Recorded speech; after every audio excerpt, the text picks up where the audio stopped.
Hello and welcome to the Big Apple Classic and the Island Hoops Haven here in Long Island, New York. It is Maestro joined by the lovely, the talented Yells on your call today. How's everybody feeling? How you doing today, fam? Pretty good. I don't know the last time I've been called lovely, but I will take it. Feeling lovely, feeling good, and looking good, Mortimer. Well, we've had some great games here today. As we see the Preps are doing what they do on the weekend here, and right now we have the head-up play between the OGs and the Ill. What are your keys to the game today? What are you looking at, Yale? Oh man, Philadelphia used to pride themselves on defense, and they still have a couple of excellent defenders. So, in my opinion, they're going to get Monte Parson going in this game. They're also going to have to they're going to have to get after it defensively. On the other end, the Originators, who is going to be that guy offensively for them to go to? They have quite a few different options, but they don't seem to have a number one. So defining that's going to be what it is for me.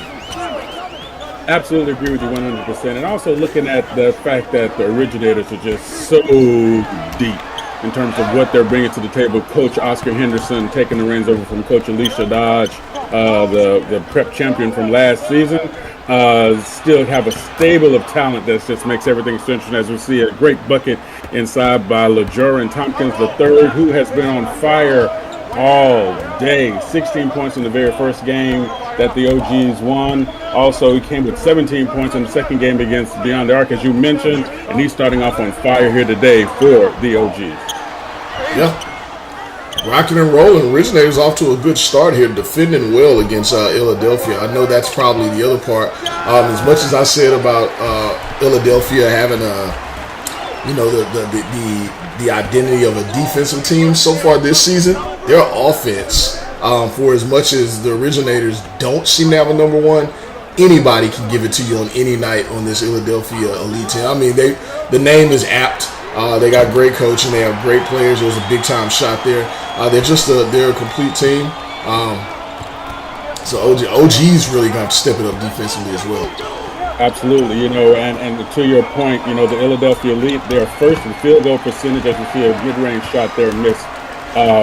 The Philadelphia is first in field goal percentage, and they're fourth in opponents' points per game allowed in our prep world. The OGs, even though their record might seem stronger and their wins might seem bigger, they're only sixth in field goal percentage, and they're fifth in opponents' points per game allowed, which shows you that for them, they're making it up with value from all the talent they have on the floor.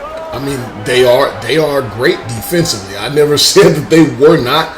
So I want to make sure that I give full credit to what they are defensively, but they do have a task ahead of them today. Absolutely, yes, they do. Yes, they do. And blocked in the middle there, and a follow through by Tony Henderson, who's been playing tough inside for Philadelphia. We know he brings his game every time, and he loves the defensive side of the ball, and he's showing that here for us today. How about that press?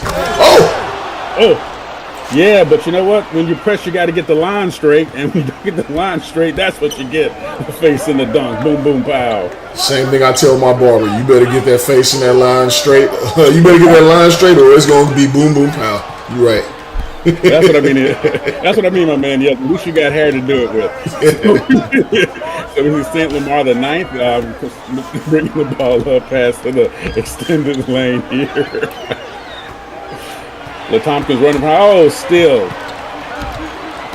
Tony Henderson is such a great defender, Maestro. Yeah, I mean, people normally see that afro and they see the shot block and they start thinking Ben Wallace without the muscles because he's just a kid. But he's always in the right spot defensively. He plays the passing lanes. He's contesting. I mean, he's an all-around defender. I'm a huge fan. I'm pretty sure he'll be looked at as defender of the year, at least in the runnings for it by the time the season ends. No doubts there. No doubts there. Right down low here. LaJoran Tompkins again. And again, getting some. Listen, if we're going to get inside play like this with defense, I think both coaches are going to have to find a way to, and there he is. There is Tony Henderson making his presence known. Missed the first shot, get the rebound, and then sets up and finishes with violence. And then he stays in line to play defense. That's what you're looking for. Tompkins bringing the ball up again. ISO in the traffic and a steal by guess who? That mama, there go that man again with a great outlet to his teammate who goes up and finishes. I believe that was Jay Mills. That Tony Henderson, look, he's making me look like a genius, and that Ben Wallace comparison looking spot on. But again, the ability to play the passing lanes. Look, here's the thing: when you're playing a team like Philadelphia Elite, and all the kids they have, they can go create shots. But if you're playing against them and you're turning the ball over and you're giving them easy buckets out in transition, that's not what you want to do. If I'm the OGs, I want to slow this game down. I want to grind it out. I want to drop that thing down there to St. Lamar, the 476th, Tycadrian Walker. It's a ball control. It's like an old Baltimore Ravens offensive game through defense, right? I want to grind this to a halt. You're already down 9. It's going to be tough to make up that kind of lead against a team like the Philadelphia Elite. But then again, this is prep ball, man. Kids go ice cold. They make some bad decisions, and other kids can get hot and get motivated really quick. So we'll see. OG's not handling this full court press very well so far, though. Not very well at all. And you know what? I'm going to put you on the spot here, Yels, as all of us play-by-play guys like to do to our color guys. What percentage would you say at this level, the prep level? I see what you did there. I'm sorry. All right. Come on. I love it 100%, baby. And there's a great move into the paint and finish by Samir Angel. So many weapons for the OGs. But getting back to my question there for you, what percentage of the game would you say, in terms of development at this level, between the mental aspect, building up that IQ, and the work in the physical aspect to develop where you are in the game in terms of being able to perform on the floor? The ratio of the mental versus the physical? Yes. I think it's all mental. Let me not say all. I think it's at this. I mean, that's the thing about sports. People all look at the physicality of all sports, but it's mental. It's 85% mental in my opinion. Physical, either you got it or you don't, and then you can grow and develop some things. Obviously, you want to keep your body in shape. You want to have stamina, because I was watching or listening to a really good audiobook the other day talking about Stephen Curry and a few other players. Like, you see what they're able to do, but they're not able to do it without the stamina to execute in the first place. So you can make whatever shot you want, but if you're getting tired, then that's a problem. So the nutrition and the help keeping yourself together is absolutely there, but you have to have the mentality to do that in the first place, to put in that kind of work, to want to put in the grind so that you can do what you need to do physically. That's number one. Then obviously there's the IQ that has to be on the court, to be willing to pass, to know where you're supposed to be on the court offensively and defensively. So sports is a chess match to me. The better players, when we go back and we talk about who all the greats are in any sport, they were not always physically dominant. Some of them were, which just made them that much better. But it was also the work ethic, but very much so it was the IQ. Very much so. There you go. And I agree with you 100%. And there's deep from Justin McGavin. Shooter alert. I know. Shooter alert. Yeah, the grizzly bear, I call him, with that rock and roll hairdo. Love it. He looks like what's the dude, Tyler? Steven Tyler? You got it. And the Philadelphia Elite has got themselves back not only in the game, they're up by 2. So they've made their adjustments that they needed to make to get themselves back in the game. So now we're going to start seeing how Emma Gavin says, you know what? I ain't got time for you with the put down. Justin McGavin, okay. That's in the bag? Okay. Oh my God. Maestro, I definitely have. I don't know how we haven't mentioned this, as I'm out here. I haven't put on a bubble jacket in I don't know how long. We can talk about it in the second quarter, but oh man, this tournament this time of year in this brisk New York weather, I think we're running 43 degrees. There you go. You can tell me when we come back from break though, how you think that could be impacting these kids out here, or you just get out there and you hoop. We'll definitely get into the whole idea of the weather as the first quarter is drawing to a close here. 5.7 seconds. They were tied up 7-7. Let's see what the OGs have in the mind here as they're going to bring the ball up. Are they going to go for a quick shot half court? Are they going to try to push it all the way through? And the heave and the break. And at the end of the first quarter, 17-17, the OGs of Philadelphia Elite. Stay tuned. We'll be right back for more prep action here in the Big Apple Classic.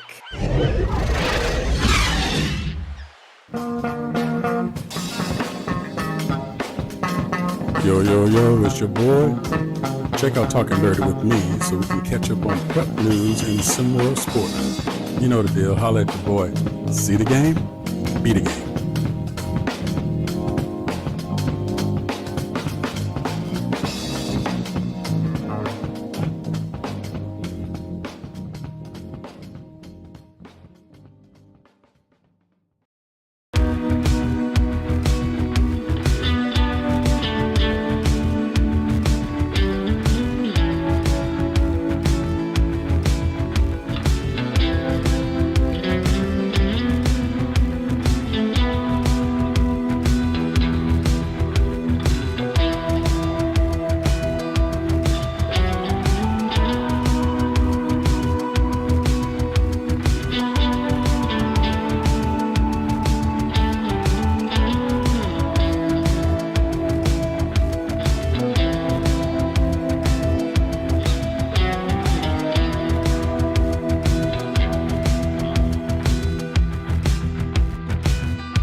And welcome back to the Big Apple Classic. It's Maestro joined by the illustrious Yales, or as we call them, Yales, here in the hood. 17-17 tie, the originators, Philadelphia Elite in the first quarter, led by LaJoran Tompkins III with 6 points, just tearing it up. But on the other side, I'll tell you something right now, Tony Henderson is filling up all the boxes and all the scores with 6 points, 6 rebounds, 3 assists, 2 steals. He hasn't had a block yet, but you know what's coming the way my man plays the game. That's what I was going to say. The only thing he doesn't have on the board is what he's known for. But 6 points, look, he must have known someone was talking about him the way he's filling up that. He's trying to get super dirty. He's gonna need an outhouse bath.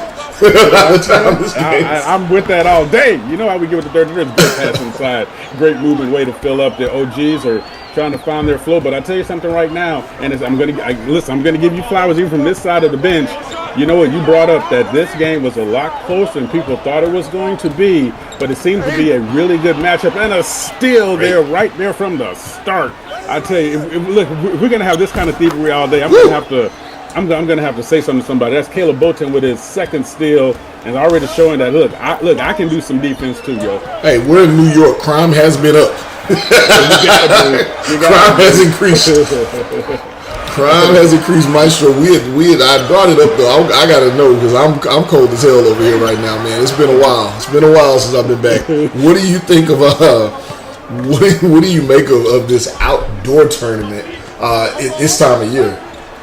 Oh my goodness! The oop with the finish there. Caleb Boateng says, I can do it 2 ways, 2 times, 3 times. You got it. Boom, boom. I tell you what I think about it there, Yells. I love it. I know I'm a boy from the SIP. That's Mississippi for those of you who know how to read. And wait a minute. That's for people that don't know how to read. They couldn't add up all those consonants. They shortened it to SIP. My bad. Please continue. And yes, I grew up there with Thanksgiving Day. It was like 89 degrees, and Christmas Day was usually around like 82, which was a nice brisk 82. Where I came from, it has a time out here on the floor. But I lived in New York for 15 years, and even before I got to New York, I love the cold weather. I love playing in the cold, no matter what it is: baseball, basketball, wrestling, mudslinging, pie baking. I love playing in the cold, and I tell you something, once you get going, the only thing you have to watch out for, and the mistake that a lot of people make, is they don't hydrate because they figure, well, I'm not really sweating. Yes, you are. It's just the water is coming off your body, not like you think it is in this cold. And I think it's going to let you know who, as you pointed out earlier, by the way, who's mentally ready. Bud Grant, the coach for the Minnesota Vikings, always said, listen, cold is about the mental, hot is about the physical. If you notice, for those of you who want to go YouTube Bud Grant, it would be 5 degrees below, and he'd be coaching the sideline wearing rolled up sleeve with that military Marine buzz cut on his head, and would refuse to let his guys have jackets. So there you go. That's what I think about it, Yale. And as we see, as the time back going here, I guess we're getting adjustments across the board. You know what? Yes, I'm gonna ask you another question here. Yeah, I'm gonna pick your brain all day because you got the knowledge. As you see in a game this close, that maybe is slightly, I'm going to use the U word, so hold the kids' ears, slightly unexpected. Are there micro adjustments happening in the huddles? In other words, we're doing our game, they're doing something better than we think, or do you think maybe somebody's looking and going like, why is the game is this close? I'm talking about the OGs. What do we need to do to kind of slow them down? What do you think is really happening there in the huddle? On the kids, I don't know why you put me in this situation. I don't think the kids are thinking about any of that. I think kids are emotional. Kids are emotional. I don't think there's as much thought as we would like for there to be. Some of them out here are thinking it through and understanding the flow of a game, and they're pacing themselves. I'm not going to name names here. We have some of the top recruits in the nation for a reason, and some of them is because of physical skill. And as I already mentioned, the IQ and the maturity is a major part of it too. I think a lot of these kids, it's more emotional than anything. That's why you see the type of runs that you see at the prep level. It's not so much X's and O's, which it can be at times. We have some really great coaches in SimWorld Prep. But a lot of times it's the players and their maturity level and their emotions flowing up and down, getting down on themselves and not understanding that, it's a long game, and basketball is a game of runs, and yes, a minute and a half is a long time if you make the right things happen. So I hate you put me in a position to answer that question. I don't think it's thought about as much as we would like for it to be. Well, you know what? That's what we're talking about, because we're here to learn, we're here to move ourselves forward, as are they. And as you see, you notice in some kids and it's the little mistakes. Oh my goodness gracious! Somebody left the door open and somebody decided to slam the cupboard shut. Give me my cookies. I'm out of here, yo. His name is Israel Hannibal because he's eating all day. But look at that, strive to the paint, and guess who got the rebound? Mama, there go that man again. He plays defense. He hits the board, and like you said, point it out. The one thing he's known for, he hasn't done yet. So what does that tell you? Philadelphia has a lot more in the tank than we're looking at right now. In a dogfight, though, Maestro. They're in an absolute dogfight right now. You gotta love it, and I love the fact that Philadelphia is meeting at 3/4 or half-court press, but we see pushing through the paint, LaJoran Tompkins III saying, you know what, I got the third behind my name because I'm all over you with the 2 and the 1. Deal with it. And that's how he's getting it done here. Philadelphia Elite trying to get back into the game, and they do with great pass into the middle. and finish inside the paint. You know, Philadelphia Elite, I think they like this pace, but I love the fact that they're at least pressing and making the OGs work as they bring the ball up each and every play, because those seconds that they're able to eat as they make the OGs work a little bit harder are going to pay off later in the game. It is big block. We got the dirty. I'm sorry, I'm doing play-by-play. I can't act out with my pants on and stay sitting down. There you go. So what? Defense pays off at the end once again, but not able to convert on the other side, and more defense on the other side with the foul. And you know who we haven't seen get going yet? It's not even that he's not going. That's another thing. Goes back to what you were talking about with these kids. I think some people are like, oh, he's not even moving yet. He just hasn't asserted himself yet, and it hasn't been in the flow of the game or needed. But Monte Parsons, once he gets going and he says, okay, it's time for me to slow this game down, establish it down low. Coach Dries decides to do that. This game may take a turn as well. But I think right now, they're absorbing the blows from this OG's team. Just kind of feeling it out. But as I said a minute ago, it was a long time, but the more you give another team confidence, that time really shortens up. As soon as they get comfortable, you never know. And I tell you something, why is it you and B-Ron and Dan Marchand, you guys need to make up, by the way. And see, you guys always take my... Oh, Dan McMahon. That guy. Jesus.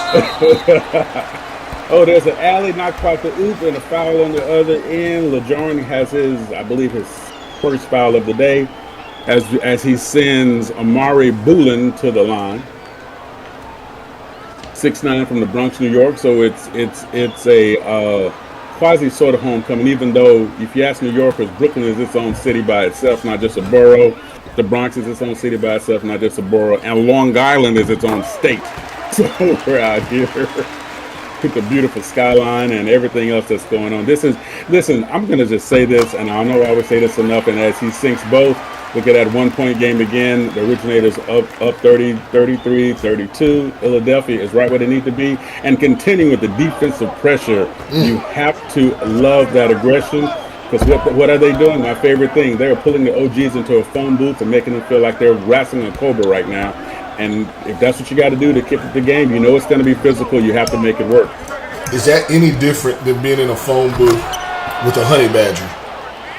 Oh, very different, because a honey badger can get up and down on you. Cobra kind of like is holding you, putting stuff around and waiting for that moment to strike, but they're slowing you down. A honey badger, up your back, up your front, up a leg, it's like you have to keep looking, but you can't move around. So it's a little different there, and Which one's worse?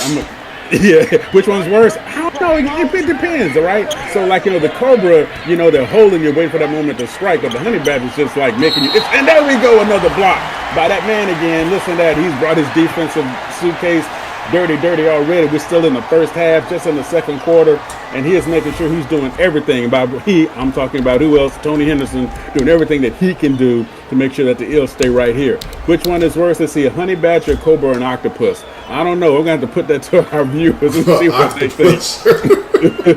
I don't know if octopus is really hurting you, but I definitely don't want to be a phone book with it. Well, you're talking about an animal with 3 brains and I forgot how many hearts, so you got to be careful. 2.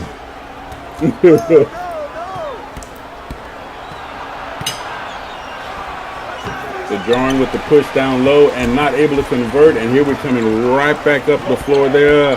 Abdul Salamanca. They call him the salamander. That was some great defense. Yes, it was. And what does he do? Use the shady screen, get around the corner, and finish with the left-handed jam. And again, once again, Philadelphia is showing that defensive presence all the way. Make them work for every inch of the floor. You got to love it. And they're going to pass, but you got to be on the backside. Great pass in the middle. And who is that? LeJohn Tompkins III said, you know what? I'm keeping us in it here too, B. That's the thing with this press that we're seeing Philadelphia run. Last year was a lot more effective. It's good right now, but the OGs are doing an excellent job of handling the press and doing what you're supposed to do behind the press, which is pressing forward to the rim. And that is the absolute key. I'm so glad you said that. Being able to move behind the press, forcing the backside rotation on defense, as LeJoran says, you know what, give me once, give me twice, give me sugar and spice, baby. Boom, there it is. Getting the inside point, playing tough. I tell you, both of these teams are playing tough. But back to your point, what you were saying, yes, it's all the movement behind the press that makes the press react to you. You can't just stop the ball up front. You got to watch your backside too. Otherwise, next thing you know, you got dirty shorts. So many euphemisms, I can't even keep up with them, Maestro. My goodness. Well, it's the reason my mama kicked me out the house early. So there we go. And again, the press is coming up. Now, this is more subtle, traditional play. They weren't able to break the press as they normally do. It seems as though Philadelphia heard you talking about it. But look at that from way deep. LeJoran says, inside, outside, I got all my sides. What you got today? He is putting it down. He is putting on he and Tony Anderson are making this a show indeed in terms of what you can do when you play as we see the Philadelphia lead holding for one shot. Extended post. Quasi-ISO and a steal. Thievery from Christ. Coach say that's mine with the long bucket. Hit the rim. Not quite there. And 42-36 here at the half. Yells. Well, the Yelster, as I will now call you. What do you see happening as we making adjustments going into the second half? That is funny. The Yelster. I'm sorry. I'm caught off guard. Really, I think if I'm Philadelphia lead, I'm coming out of that zone. Is it working? Yes. But is it giving me the benefit that I need, the advantage? I don't think so, for as much pressure as it's causing. And maybe it's going to wear down this Originators team over the course of the game. For right now, I think it's keeping them in the game because they are handling it very well. LeJoran Tompkins knows exactly what to do against this zone as he's been a motor. On the other side, if I'm the OGs, I'm going to just keep playing the game I've been playing. Their defense has been excellent. Offensively, they're in the rhythm. Keep it going. That's a great call by you. We see what's going to come up here in the second half here between the OGs and the Philadelphia Elite. We'll catch you on the other side. Do you have the mind of a coach?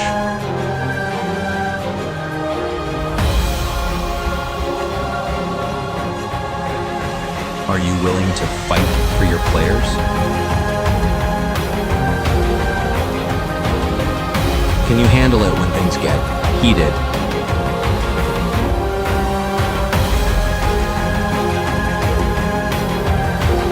Can you manage your star player's ego? Can you handle the stress?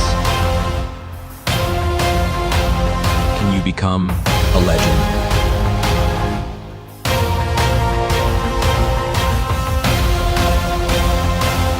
The only place in the world where you can coach live in a virtual world.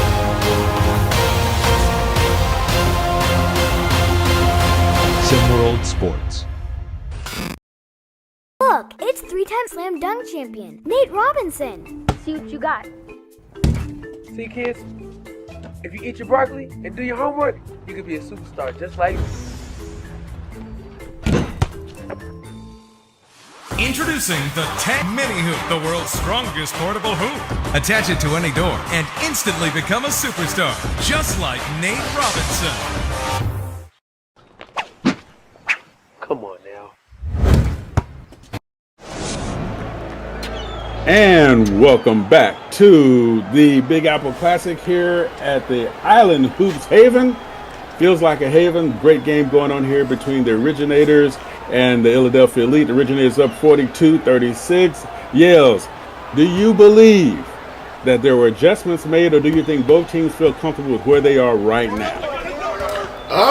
I think so, for sure. That's a really good question. I think for everything I said during the halftime break, I think Philadelphia feels excellent about where they are because they haven't even gotten some of their more, prominent figures involved yet. We know who the scouts here see.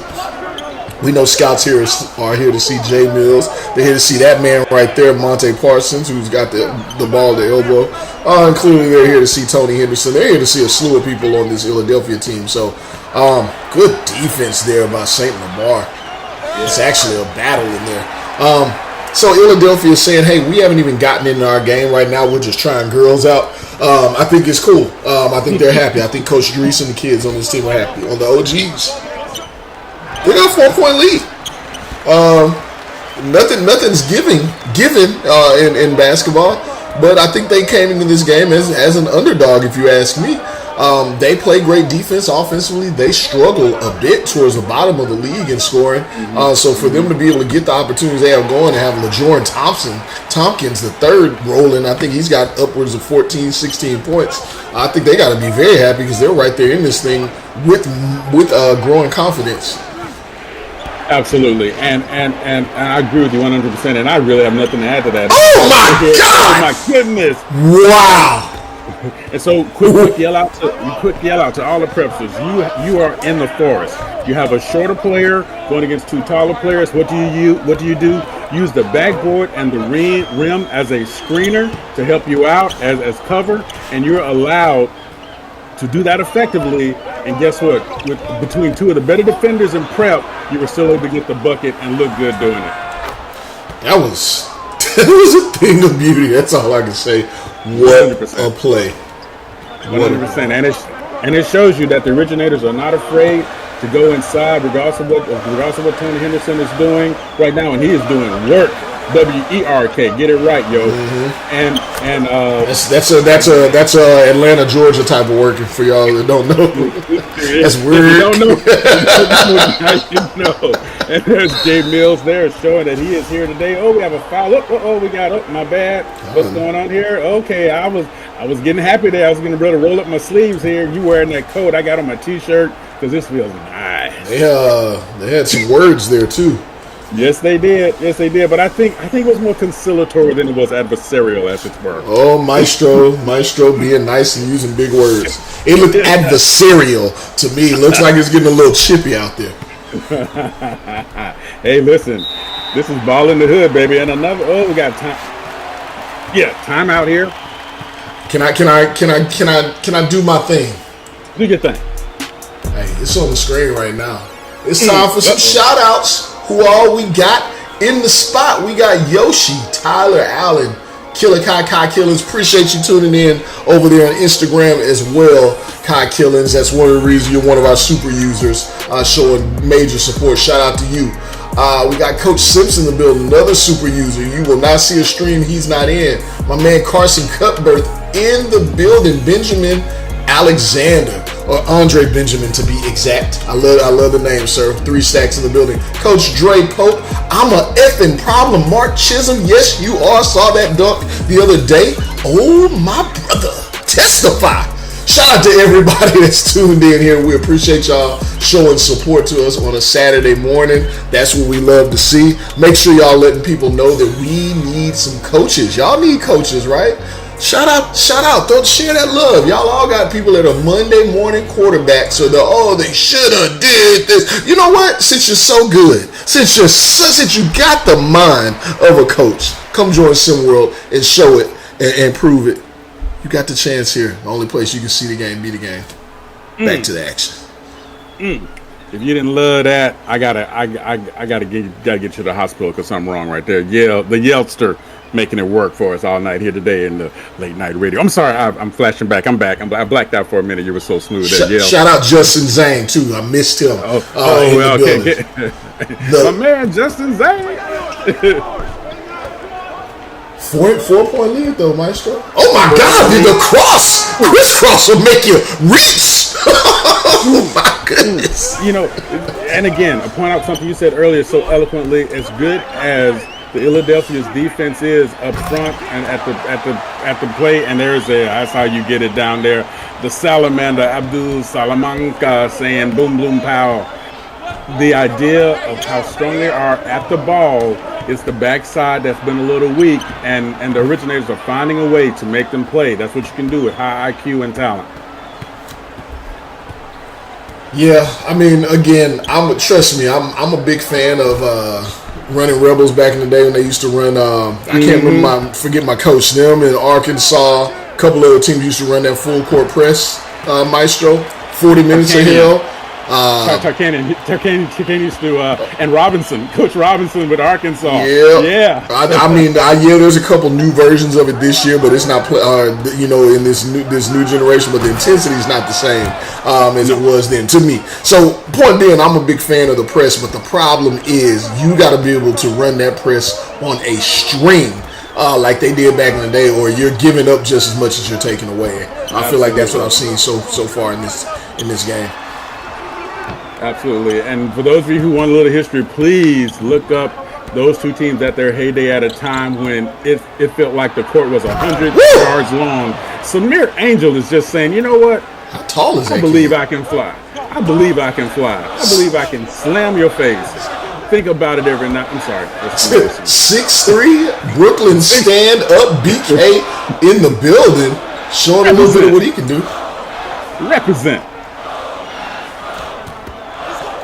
I see a couple of scouts taking notes. We'll get the report of who all was in the building for this one today, or outside rather, who was willing to sit in the cold for some of these kids. We know we see a lot of the offers made from these schools following the heels of a tournament. So he's definitely making a name for himself. One of the things I like about all this, Maestro, is people get caught. I get on my soapbox about stats. And you talk about them a lot as well. Samir Angel, perfect example, averaging 5 points a game so far this season. But he's only playing 7 minutes. And people can say, "Oh, why is he only playing that much?" Or, "Oh, his numbers are." He's putting up close to a point a minute. But what we're getting to see right now in this game, what a scout's seeing, hey, I don't give a damn how many minutes he's playing. I'm not looking at the stats. I'm looking at the skill set. And he is showcasing the ability to get by his man, make smart cuts, and attack and finish, as you say, with violence. That's what the coaches and scouts are looking at, is skill, ability, willingness, and fit for their team. So I'm learning to love prep ball more and more. Love it, love it, love it, and always right on point. That's exactly what we are here for. That's exactly what we're here to do. And oh, by the way, I'll tell you something right now. It's a 5-point game, but it feels a lot tighter than that, doesn't it, Yale? It does. The way they're moving the ball and the way they're playing defense. You're right. If I'm Philadelphia, there's a lot of things feeling tight right now. I'm feeling super tight. They haven't had a lead in this game. I don't believe. Big shot by Deuce Turner. As close as you're saying it is, Maestro, which it is, the originators have felt in control of this game. Yes, they have. And what does that tell you? It tells you that with both teams playing such strong and stringent defense and still being able to score the way they are, even though it looks a little more even, and a great finish there in the paint by Abdul Salamanca, or Salamander, as I am legally obliged to say. If you're able to maintain a lead, even though now it's only 1 point, you can still be in control. You don't have to be ahead by 30 points to be in control of a game. Let's have a timeout here on the floor. So let's see here. Micro adjustments coming here. Philadelphia's doing everything they want to do. They've slowed the game down for the originators. The originators scored 70 and 71 earlier right now. Right now they're only at 56, which means on pace, the OGs are probably a little bit under where they might normally be in terms of being able to score. The Philadelphia obviously doing what they want to do. Now on the other side, I think the Philadelphia Elite feels like they're playing with some house money, because earlier they scored 69 in their win against the North, but they scored 56 in their loss against SimWorld Europe, who we're going to see coming up here later. So I believe the Philadelphia might be a little bit more comfortable in that we're playing with house money. We can be a little bit more loose. Let's see how mentally tough the OGs are as we come out of this teammate timeout. And oh, by the way, the great community that we have. Talking about house money. Look at that segue. Look at that. You see what we did there. Oh my goodness. Greatest community with immersion you're going to see, top tier production, the whole nine, all free, aka house money. Maestro, impeccable. You're my mentor. Yelster. You're my mentor 100%. So as we see with 1:21 left to go in the third quarter, originators inbounding the ball here. A little pressure, maybe, but as my colleague so aptly pointed out, they are still in control even though the score is so close. But now, who's going to maintain their control? I have a feeling this game is going to come down to the famous phrase, who's going to take advantage of the first big mistake. Mid-range shot there, not going to take it, setting up, a lot of traffic around him, good pass out to Ezreal Hawk as he's moving in. Quasi ISO, set, no, decided not to take it, kick the ball out. Back, OGs are moving the ball so well. Oh, denied. He said, you move the ball so much. LeJoran eked that a little bit. Abdul Salamanca say, not today. Jay Mills with the shot, can't get it to go. Whole fourth quarter to go here. And this is where, another big time block. That's what he does. Tony Henderson says, you know what? No soup for you today. No chicken for you today. No pizza for you today. As a matter of fact, give me your shirt too. He's stealing boys' shirts. He's taking everybody's stuff. Taking everybody's stuff. My goodness. Take the shirt off your back. And I'm here for it 100%. And I still don't know why. Oh, Justin Timberlake. Shut out. Yes. In ball from underneath, the most dangerous spot to end ball without being able to move from the basket. They're able to get it out. And as we see, LeJoran Tompkins III. Oh, look at that. Play into the trees, traffic, and draws the foul. Got the harm, not the hoop. Coach Drees, now I'm sorry, man. I'm looking at this stat sheet here. This kid has 25 points. Mm-hmm. Oh my goodness. He's going to WER work, as you said. Yeah, he's getting it done. Yeah, and listen, between he and Tony Henderson, if we just ISO'd those two, we could talk about the game. But look at the support that is coming from on both sides, with both teams managing to do what? Play complementary balls. Samir Angel, 14 points, 2 great moves inside the paint that got our attention, but we realized that he's also finished inside the paint most of the day. Caleb Boateng swimming across the table with 6 points here in 10 minutes. And on the other side, Salamanca, as you said, 11 points. Israel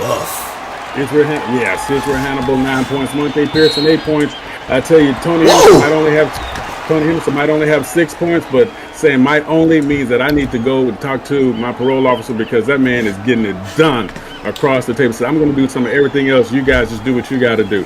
Both teams are getting a multitude of support across the table in terms of their support. Only one person has not scored for the Philadelphia, and only 3 people have not scored for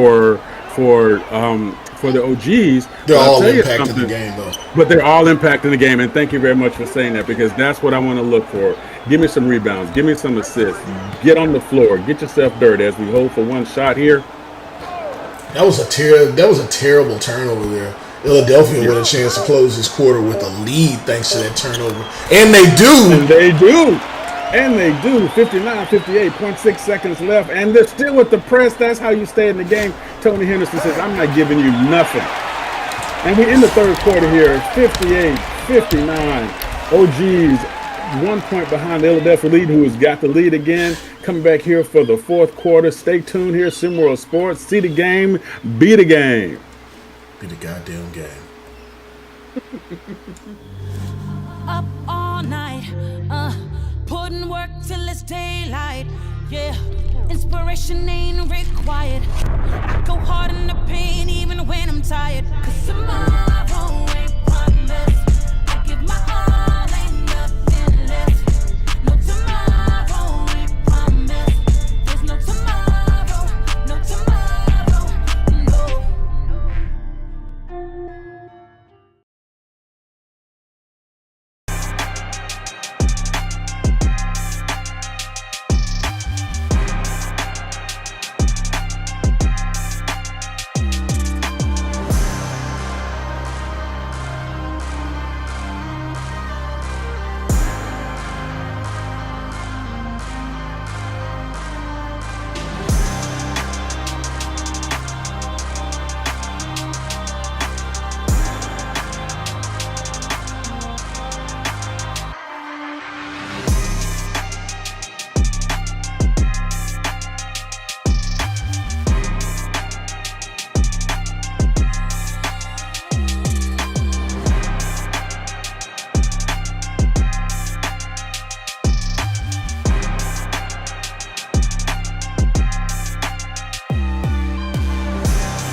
And welcome back to the fourth quarter of the first semifinal game of the Big Apple Classic here in Island Hoops Haven.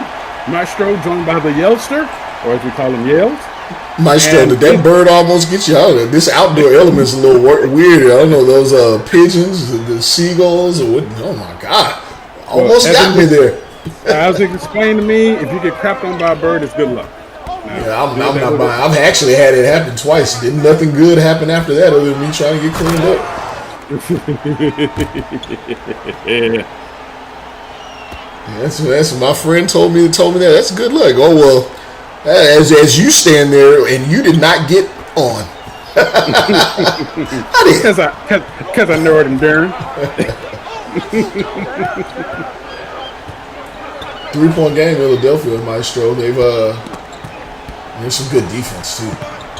Yes, and that's one thing we've seen throughout this game here. As you pointed out, we're seeing defense across the table from beginning to end from both sides. Philadelphia lead with the full court or semi-full court press or I should say pressure. I think that's a better phrase. Pressure.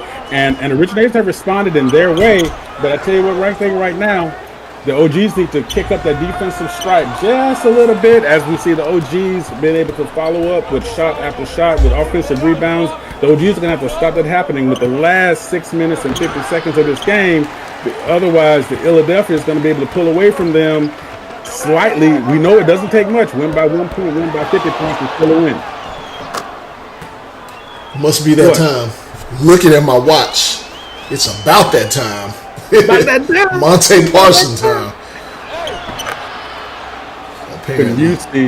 When you see his game, and it was a great finish there by Azrael Hawk.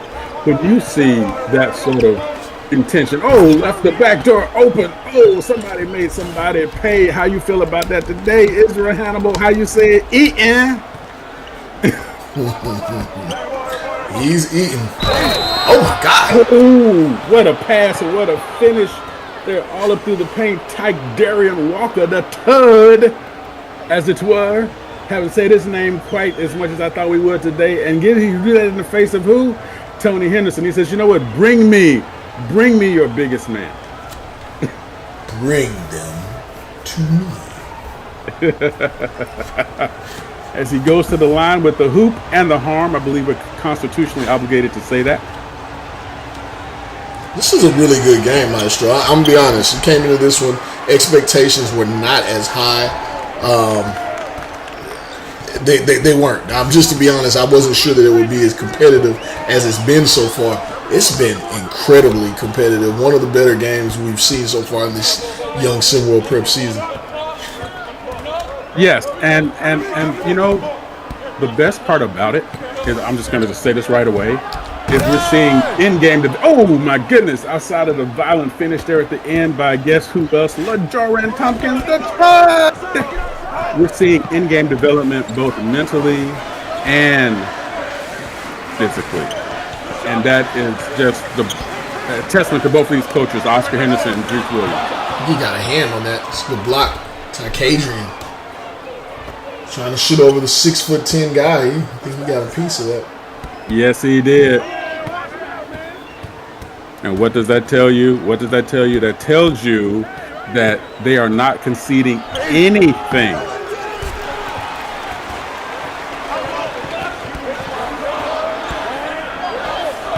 LaJoran here.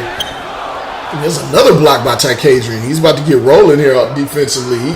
He can contest as well. Another one of those Tony Henderson molds. Absolutely. And you know what? I might not have been here before, but I'm here now. Let's get it. And look at that finish inside there by St. Lamar, the 6,744th and a half. And a third. You think he eats turkey legs and just lets it just run down his chest? Once you're over the fourth, that's how you eat. That's when you just let it run down and gather thine more food, please. Wait, you don't even use a platter. You just put the turkey on the table in front of you. And you grunt. You just grunt. You grunt while you're eating. And just if your hands were full, you just throw your face right there in the turkey chest. I'll have more of a beverage, please. Saint Lamar.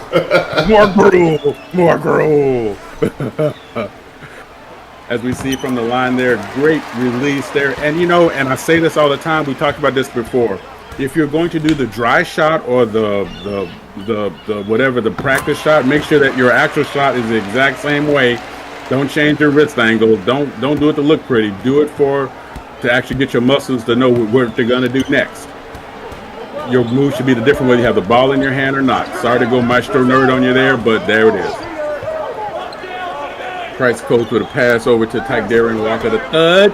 And look at this. Again, oh my goodness. That's a dangerous play there at the end of that, too. That could have been a foul call. You don't do that. He just gets right back up, but he undercut his legs there, Tompkins. Yeah. He's got a bit to say to him right now. Yeah, I think it's getting a little chippy, as you pointed out earlier. I think that was turning into more adversarial than it's turned. And you know what? I did it from low. I did it from deep. I put my head back. Check my neck. You really love that song. You really love that song. I do. Look. That is my walk-up song when I'm walking up to be at bat if I were to play ball again. And there's a finish down there low. Look what we're getting done. Deuce Turner saying, you know what? I am here. Recognize. A 4-point game. There's just 3 minutes left here, Maestro. Philadelphia, they really got to lock in defensively here.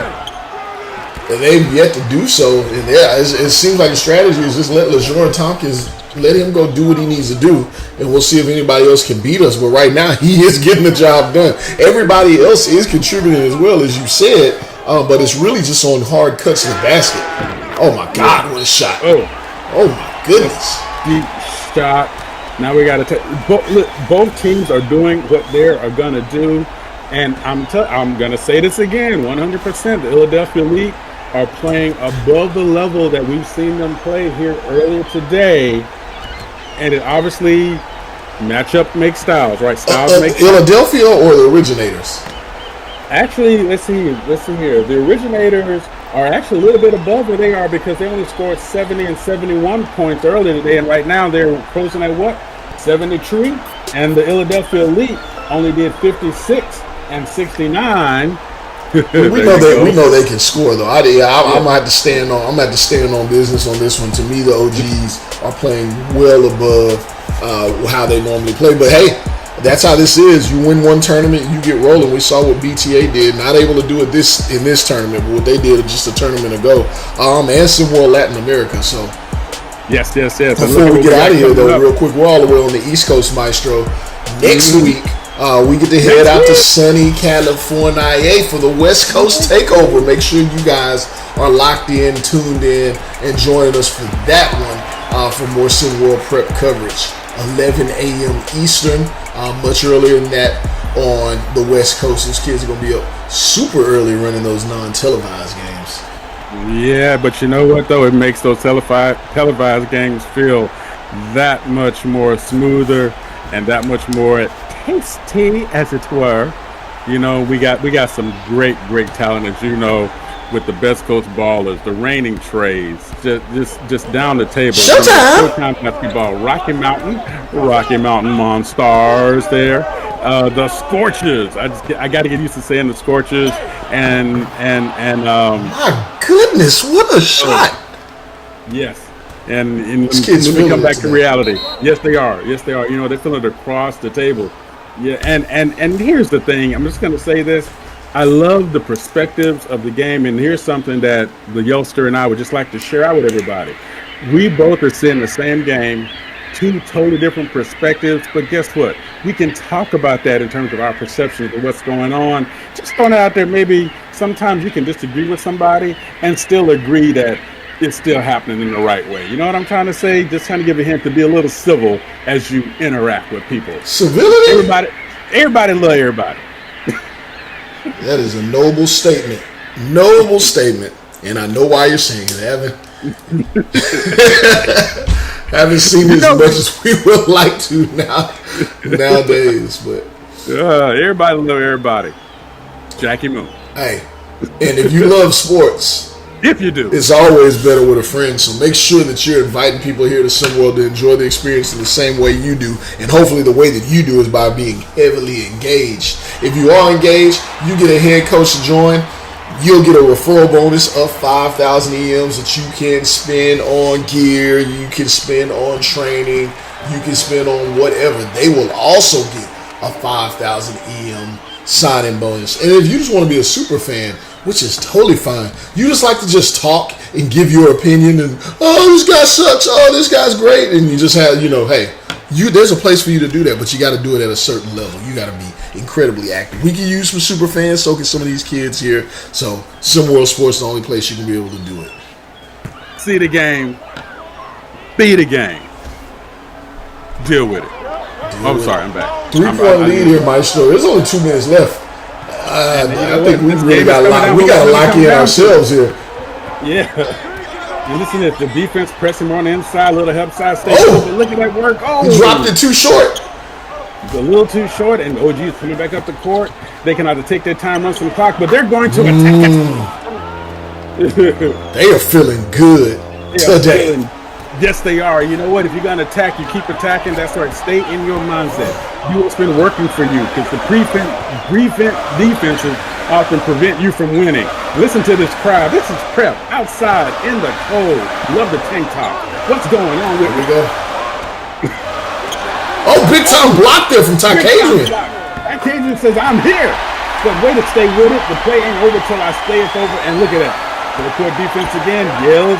They are out here pressing the press and getting it done, as we see Price coach there clearing out, semi-clear out on one side, pressing his man inside. What did he do? Running to the paint. Oh, despite the defense stayed there with it, but did not able to secure the rebound. And here comes Philadelphia right back up the floor. They're down by 3, a minute 15 left to go. What are they trying to do here? They're trying to make a statement. They can either tie it or get down or cut the lead to 1. They're going to try to cut the lead to 1, and they do. It's MP3 time. It is MP3 time. Monty Parsons going to work. This is what we do. Oh my goodness. Oh my goodness gracious. Somebody needed Uber to find Price Coach, but he was not able to do the finish there as we see coming up. And now Philadelphia lead, a chance to take the lead. Wow. Talk about putting your impact on the game. A block on one end, 2 good big rebounds, 2 big buckets. Coming back to him again. He's going to show. Oh. Can't get to go. Came up short, legs were not into that shot, and guess what? Too much, not enough energy. And we have a reach-in foul. Or is it a timeout? Oh, we had a reach-in foul. Okay. I'm sorry. I started yelling and spitting. Yells had to move back from his microphone. My bad. My bad. Get excited. I'm not even. I had to put my spit shield up here, Maestro. Exactly. I didn't even pay attention to the V-necks. I'm so focused right now. This game is so good. Oh! Oh, was that a backcourt? Did he? Was it? Coach Drees not happy. It looked like he took a step back court. It sure did. Or did the foul occur before?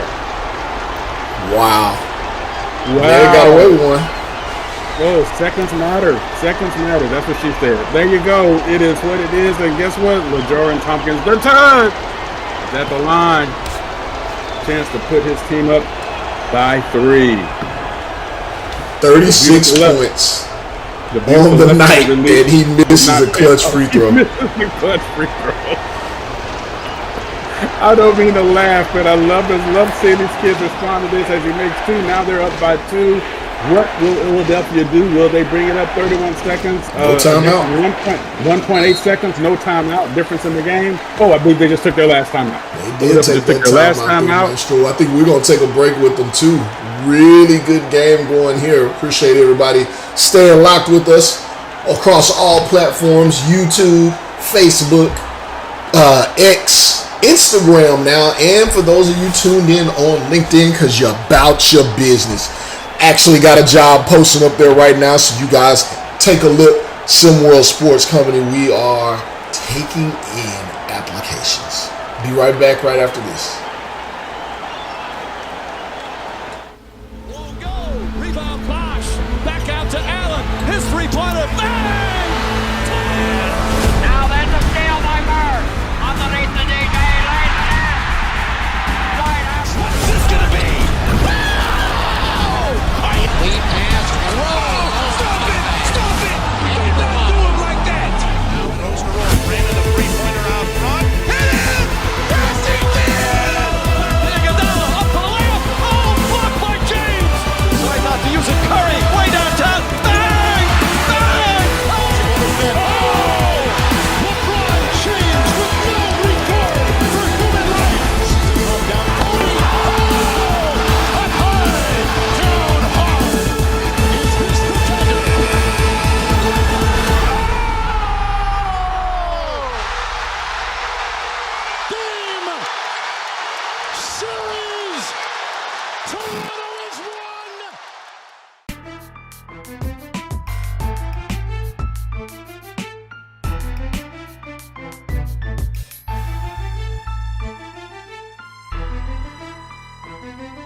And welcome back to the Big Apple Classic. And this first game is a classic. Maestro joined by the Yellster, the one and only Yells, the lovely, the beautiful, the talented Yells. Damn right. 1.8 second difference between the shot clock and the game clock. What are we looking at? What do you think they're going to do here to finish out this game? I think they're going to run that old Fresh Prince play. We've seen what's happened down here in the last couple of seconds, last possessions. Get it to Will. Will is on this team. One Monte Parson, who we're here to see. He's been clutch. Let's see. Holding for the last shot, or at least the last shot, or the late shot, I should say. As we go here, a little bit of pressure. Now, that anticipation that's waiting, two-man game. Side strike. And not just the points, but emphatically with the dunk in the middle. How can you say, Goodness gracious. There we go. 78, 6.7 seconds left. The originators now with their timeout. They're going to be able to take it off at half court. Now the game is on for them to decide. So I'm going to put you in the other huddle there, Yells. What are they going to do? There's a young man on the other side, LaJordan Tompkins III, who has 37 points tonight. Yes, he missed a crucial free throw that could have possibly iced this game, but the matchup's been in his favor so far tonight. The problem is they're going to, with this timeout, which is, in these situations, sometimes I wonder if it's best to call a timeout. This timeout, they're going to inbound that on the sideline. There is no full court press for him to beat or to get behind all the movement the OGs have had. So he's going to have to go one-on-one on this one. But I'm giving it, I got a kid scoring 37 points in a game. He is getting the rock, and he can do what he needs to do. Ball goes to him, clear out, get out the way. And you heard it right here, ladies and gentlemen, one of the greatest minds, not just in prep ball, not just in U-ball, not just in pro ball, but in ball, period, the Yellster, telling you. So here we go, 6.7 seconds left. The originators side in. Let's see what they're going to do, how they're going to make move. How it's going to play out. The crowd is into it. Nobody's sitting down except for us because, quite frankly, that's what we have to do here at the announcer's desk. Yeah, there's only 2 chairs in the building other than the bleachers. That's right. Y'all can ask 6 seconds here. 7. No. Defense side out, right in, and the move. Is it going to? Out! In the regulation tie. I thought we had another play there. I guess you tried, Maestro. I guess you tried to run the old play fake there. Worst case scenario, OT. Yeah, now look what we got. Overtime. We'll be right back here at the Big Apple Classic.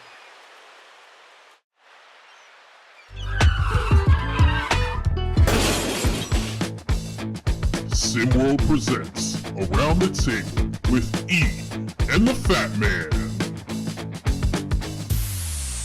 What's up, everyone? This is Big Bob. And this is Elava. And we are the co-hosts of Around the Table with E and the Fat Man. Around the Table is the SimWorld Sports podcast where Big Bob and I give our takes on various sports from around the world. Make sure to tune in every Sunday at 4 p.m. Eastern Time to hear our takes. And don't forget to join in the conversation with us on Discord at discord.gg/SimWorld Hoops. And make sure to follow us on Twitter and YouTube at SimWorld 4K. And as always, see the game, be the game.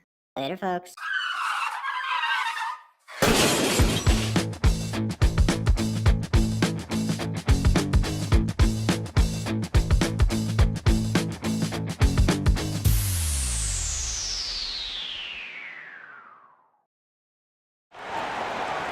And welcome back to the Big Apple Classic, the first game already a classic at the Islands Hoop Haven here on Long Island, as it said here. I got to take Yellster to La Finca, one of the greatest Colombian restaurants here in the entire Northern Hemisphere.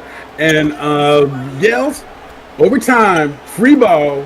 What we're going to do, we're going to continue the same madness, because if we are,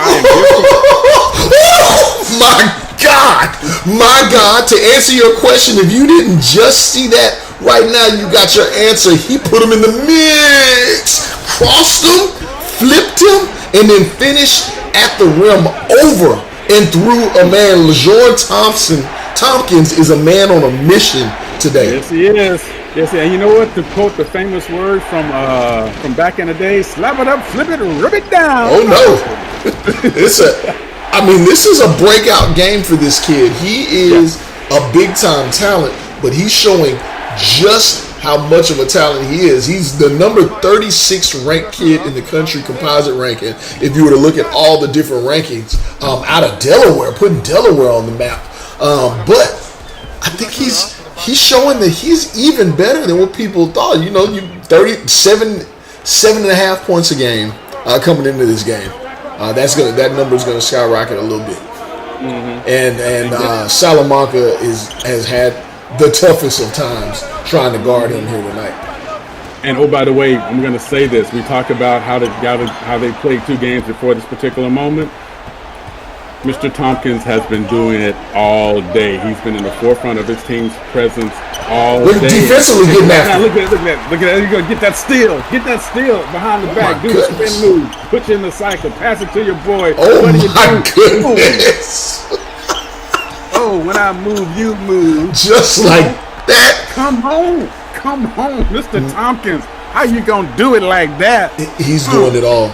He is doing it all right now. There's something about basketball that you don't get in any other sport because of the fast pace and the back and forth and the possession for possession. When a player gets into a zone and he just hits that level, this is the kind of thing you see.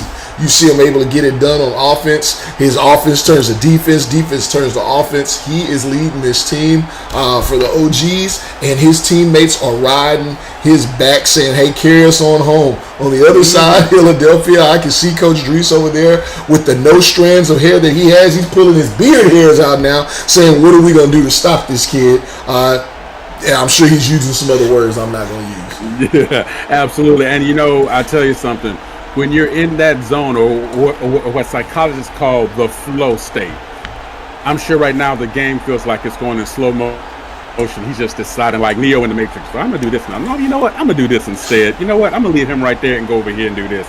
And when you're in that kind of flow and you can maintain it as he apparently has done all day, Yells, you cannot tell me that scouts are not saying, oh, that's what I could be looking at. That's what I could be coaching up. That's what I could be training. And you're absolutely right. His stock is going up and away. Goodness. Don't you love a New York crowd out in the cold? It's not cold, though. Tank tops and V-necks and shorts. Maestro, here you go. I'm back. Yeah, I'm back. Thank you. I know you splashed a little water on me there. Got a little squirt bottle. Youngster. Squirt bottle under the table. Ooh, great move into the paint. Look at that. Between 2 men, did not make it count. Rebounds come up. OGs are pushing up before the press can get settled. They are playing the smart ball now. We would say, we can move fast now. That means they have enough. And a steal. Who's that got that steal? Who was that? There go that man again. And that's why this young man is on the court. Salamanca can score with the best of them. Defensively, he has been challenged tonight, but offensively, he can get it done from anywhere on the court. It's back just when you thought the momentum was shifting fully in the favor of the OGs. It's a tie game all over again. That is why you swing and you keep swinging and you keep swinging until you're back in the locker room and on the bus on the way home before you finally settle down. Because you never know when it's over, and every possession counts. Both teams have made I can honestly say, yes, in my bad possession stat that I go on right now, that I really only have for the OGs that I would call 4 bad possessions, and for Philadelphia, I really only have 5, which means both teams are making every possession be efficient. And if you want to get the best role play experience in the entire universe, yes, I said it. At me, SimWorld at admin back in Houston. Come right here. Just hit into the Googleator machine. And if you can tell me what a Google is, I'll make sure that somebody gives you something, because I ain't got nothing to give nobody. But anyway, come in and be with us. Join us. Have some fun. Be in the universe. Be with family who love sports just as much as you do. Yeah. I will not mention my trunk again, because I was told by legal that I can't do that. I was told to mention, if we have anybody splitting their time in other worlds, we're giving you all we got. So when it comes to those other worlds and those other places where you're spending that time, hashtag don't play yourself. Hashtag don't play yourself. Because what you can do is hashtag see the game, be the game. That's right. As my man Yell say, be the game. And we are here, 82-82, 2.9 left. Side out by OGs here, looking to get a lead. Every possession counts more than ever right now. Look at Tony Henderson there being a thief in the night behind the corner. He got busted. But what did he do? Front him up for defense, move the shot, get the rebound, and bring the ball up the court. If you don't like that, I can't talk to you. Great contest by Tony Henderson. Didn't come up with the block there, but that's why you contest the shot. Deuce Turner with the big. And see, this is what I'm talking about, Maestro. Big shot makers with hands and face. And this is the difference between really great teams and good teams when it comes down to it. OGs have been able to get it done all night, but now you're possibly going to start seeing the Philadelphia Elite just hit some ungodly shots. Like Jackson Lewis just hit right there. Their confidence is on 1,000,000 right now. Aura on 1,000. Can I ask you a question? Have we said his name yet today, Jackson Lewis? I think that's the first time. We just said it right now. What a good time to say it. Absolutely. Look at that, contesting every shot, stay in every play. That's what you do. Great offensive possession, better defensive possession. Sometimes it's not a mistake. Sometimes you just athleticate the other guy. Look, you wanted to say his name? We are saying it right now twice. Jackson Lewis with clutch buckets. Rockville, D.C. stand up. This kid's 6'7", 220, just 16 years old. Already got Temple and Penn State looking at him, and he is talking his talk right now. You can hear him. He's talking to all of the players on this Philadelphia squad. Look, I can hear him. We're here. We're here all day. That's what you do. That's how you play. Look at defense. Reset. Great pass in the middle, but no. The first bad pass. Now will the originators captivate this mistake in the alley. Almost the oop. Not quite. You don't throw that. Second mistake. How do you? You don't throw that at this point in the game. That's where that emotional that I was talking about. That's what I'm talking about, Maestro. You get a little too high, you don't throw that at this point in the game. You pull that back or you get the definite shot. You don't go for the highlight. Absolutely. We say who's going to capitalize on the mistake? Well, guess what? Bad pass on one side led to another mistake on the other side. So now we're back at par, but the originators with the slight advantage, 3-point lead, 47 seconds, 46 seconds left to go. Oh my goodness gracious. I was going to tie my shoe, but I said forget, I just took my shoes off. Coach Henderson cannot be happy with that turnover there. I see the look on his face looking like Coach Green from the old Vikings. You know what that comment is there. Oh, right. Big time block there, though. Ooh. Denied, and a foul. What do you get here? And words are being said. You gotta love this. We are who they thought they were. Look at Jackson Lewis. Jackson is chirping. Get it. Sometimes you need that pit and the bull right there, baby.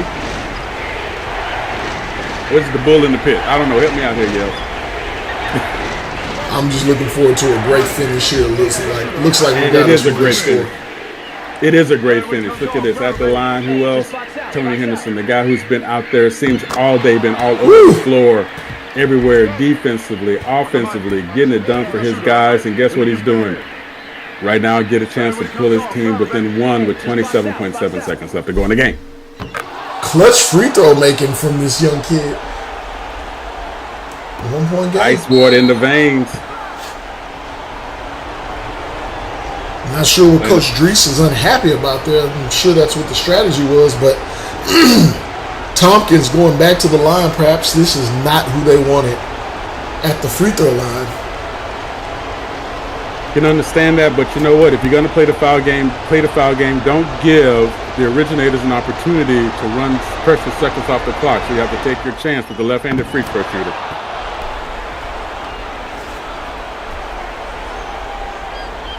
Two-point lead, a chance to get it to three. It is nowhere near being over. Katie, get away from that door. You can't bar nothing yet. Boo. 30-second shot clock here. Makes a lot of sense to go ahead and go for that foul. 30-second shot clock here in prep. Illy's calling their last time out. Maestro, you've been handing off to me, but you know it's a little different here in prep.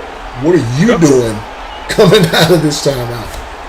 So here's the first thing I'm looking at. We know we need three. We know we can't mess around. So what do? We come down, side ball in, strong to my best 2 3-point shooters. Take that 3, 4 jerseys at least, at least 3 jerseys, not 4. 3 jerseys at the rim. If in case there's a miss, if I get it, I'm clear to the bucket, going and take the 2, play the foul game again. Otherwise, if I have a strong kick it out for another 3, but still, I need to swamp the boards here, Yales. I need to stay there to make sure that when those 3s are taken, because that's what we need, I can get some bodies on the boards to get the rebound for us. That's exactly what I'm telling my guys to think about it. Be smart. Know where you're on the floor. Know where your help is. Know where your relief is. Let's get this done. Yeah, defensively for Philadelphia. I mean, you got some ground to make up. Even if you hit this bucket, if you're able to hit a 3 and hit it quickly, you got a young man to stop on the other side there. OGs defensively, what do they need to do?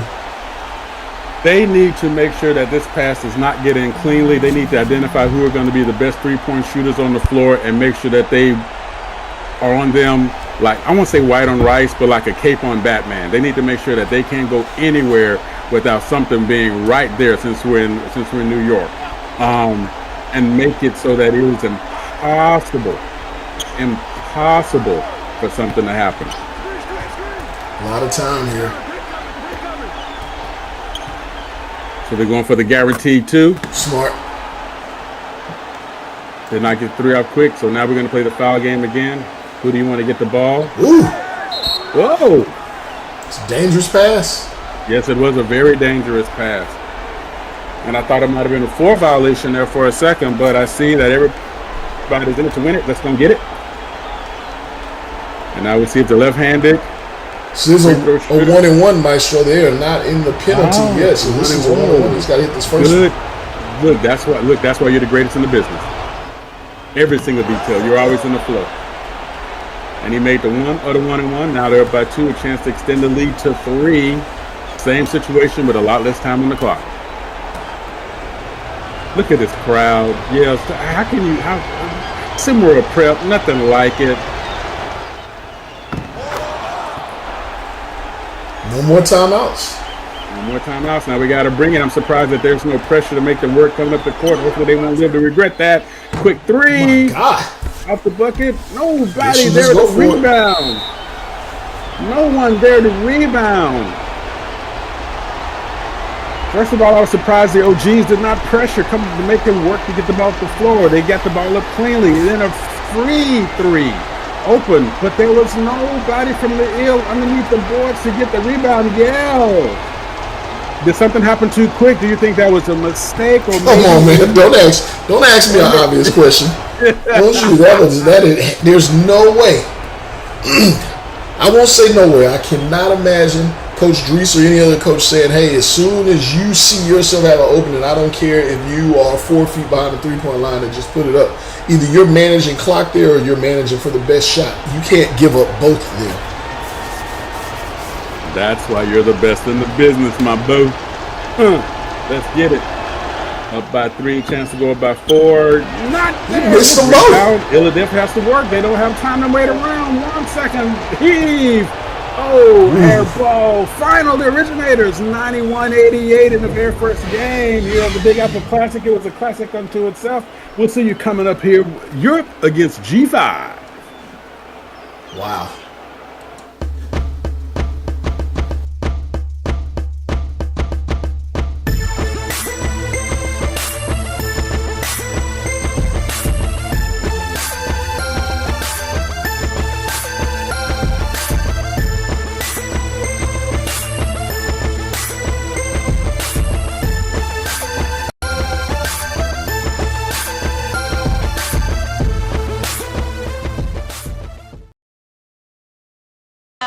I'd like to order french fries, a burger, and a milkshake. This is a library.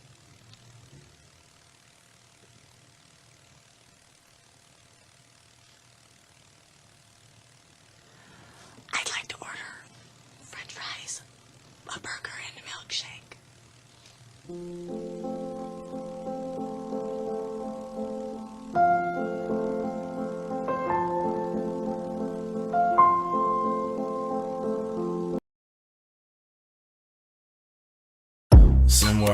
SimWorld, SimWorld, SimWorld, SimWorld, SimWorld, SimWorld, SimWorld, SimWorld, SimWorld, SimWorld, SimWorld, SimWorld, SimWorld. It's a place where average Joe can work on his craft and grow. Say you the new magic, yo. Well, why you ain't passing though? Better get you a basket, bro. Cause this ain't no Madden, no. This is real ball life from prep to pro. Kamal Park, this ain't no fashion show. It's the opportunity for you to be the one to shoot the three. In the clip, game on the line. They like, who is he? Must be the 2-3 or 2-4. The one twice. Coach saying do more. Scouts like that boy nice. Drive up the price, push up the stock, build up your name, stir up the pot, piss off the ops. As a player or a coach, here it is, dog. SimWorld, this is your shot. Yo, yells. SimWorld. You know your boy gotta get some of this, right? SimWorld. Rick Blaze. SimWorld. Ladies love. Let's go. I be on some ballers, trying to get my hands on a scholarship. Pretty young thing already knew my name, said she wanna try out on a scholarship. Hold up, let me PG it. Porn go past, but you know I'm gon' do it. Podcast facts, Big Bob on the snacks, and you know I'm in my bag when March can't beat it. Baby, I be trippin' with my foes, tippin', shot out to the ballers. No bull like I'm Pippin'. Rick Blaze hit him with the freestyle.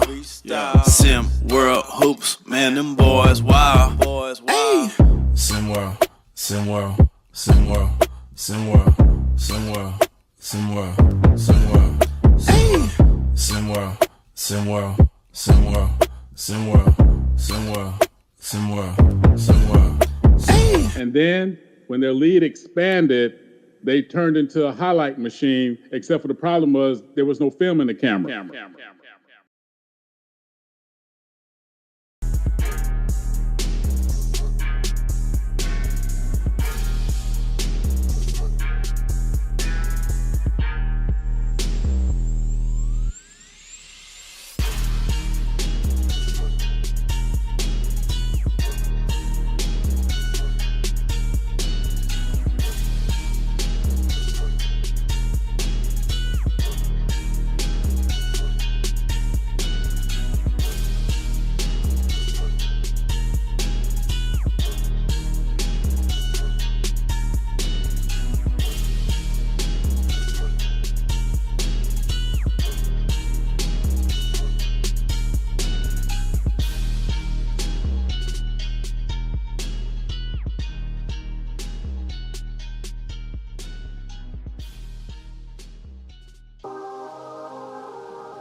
Quick, blaster. Quick, blaster.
Fire.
And welcome back to the Big Apple Classic in Island Hoops Haven. This is Maestro John. Lucky enough for me today, he didn't have any duties to handle in D.C. in the White House. The one and only Yells. How you feeling today? And how was that great game? We just had a classic already today. Do we have another one on our hands right now, fam? I was gonna say you act like we didn't just call a game, a great one at that. I don't know how much energy I have left in me for this one, but I'm here and I'm ready. Well, I took my meds and I don't remember nothing that just happened. So how you doing? Never mind. I'm back. So we have Europe versus G5. We have some great matchups, both teams. G5 today, what did they do? They went 1-1 in their tournaments. Europe had dominating wins across the table against the North and against Philadelphia, who lost earlier. I'm sorry, they lost against Philadelphia earlier today. I am tripping. Okay, now I'm back. All right, Maestro. It's the meds. They had two very good wins, but one dominating 44-point win against the North. What do you see as the keys of the games for Europe and G5 here today? G5 does not have very much size at all. They got some great ball handlers. They have some great perimeter scorers. That's what they're going to need to lean heavily on, because SimWorld Europe has all of the size you can stand, but at times they have been slow-footed. And they've been known to be beat down the court, beat off the dribble. I think you got to try and run them out the gym as opposed to letting them come down and do things like that and get it right over the top. You got to speed this game up if you are Gotham. If you are Europe, SimWorld Europe is as simple as slowing the game down and imposing your will with your two big 7-footers in Suslav and Ivanov. And, that's what I'm looking forward to see. Those two, are a pair of my favorite Twin Tower sets that we see going at the game here today. They both facilitate very well. They both handle the ball very well. And, they can pretty much imbalance any team that Europe is going up against, as we've seen happen throughout today. And, of course, they both are also very aggressive defensively. So it's going to be really exciting to see how they're going to be able to play out today and how they're going to make it work. And we're seeing a lot of back and forth now. It's hard after that first particular game. Okay, I'm just gonna throw you on the couch for questions all day here today. So we just had a game, overtime, full of energy, high scoring, crowd got into it. You know that they could hear back in their locker rooms what was going on. Do you think that affects the mindset of these young players as they come out here to attack their game? Yeah. That's my answer. Again, Yells, that's why he's the best in the business. He gives you the answer, and he's yes. And that was my fault for asking that question that way. So, and I agree with you 100%. The idea that, you heard all that noise, you want to come out and you want to start putting your stamp on the game, and Gotham 5 there knocking down a tree. The idea here of we're going to come out, we're going to play our game. Sometimes that kind of gets lost in the first few seconds because you're trying to match the energy of what just happened before. Great pass, great cut, great move in the paint, great finish. So you have to find a way to just keep in mind that was their game. This is my game. What do I need to do to stay in my head and not get ahead of myself? Semi-ISO, quite back down here, right side. Okay, reset now, more balance. So open to the rim. Oh, broke a leg. Crack the rim. Great drive to the bucket. Emil Griffin there getting it done. That was is that Emil Griffin? Is that how you say that? Yes, Emil Griffin. That's why I said. And if that ain't it, then my bad.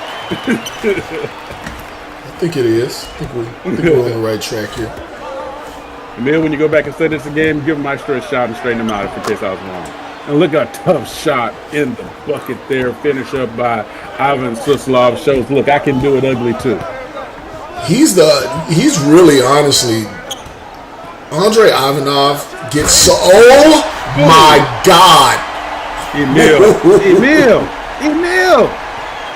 Someone call 911. Someone please dial 911. That's my Wyclef Jean impersonation. Yeah, this is perfect. It's perfect. Look, I gotta say though, I don't like that Gotham 5's getting beat down the court at times by SimWorld Europe. I do not like that. Right. You know what? I have a feeling that, how can I say this nicely? Emil's going to make this happen here today. He said, you know what? I'm just going to make this work, and y'all going to have to catch up. We just saw 43 points from LaJoran Tompkins III, LT3, unable to, leading his team to victory there. Emil Griffin here rocking and rolling early in this one as well. Great finish there in the post there by Ivanov. You know, both teams are establishing an inside game. Yes, we were seeing some outside shots, but they're both establishing an inside game and on the press. Now, we've already talked about size matters, and the idea of Europe having the advantage if it comes down to a half-court inside game. And I believe you are correct. I do agree with you in that G5 needs to make it an up-and-down inside game, which means they need to do it off the transition. But if you know transitions start with what? Rebounds. How will Gotham 5 manage to win the rebounding battle against Europe? I don't know. It's going to be a challenge. That's going to be, rebounding is all about effort. They're just going to get after it on the glass, put their body on somebody, back them up. That is absolutely going to be the challenge for them.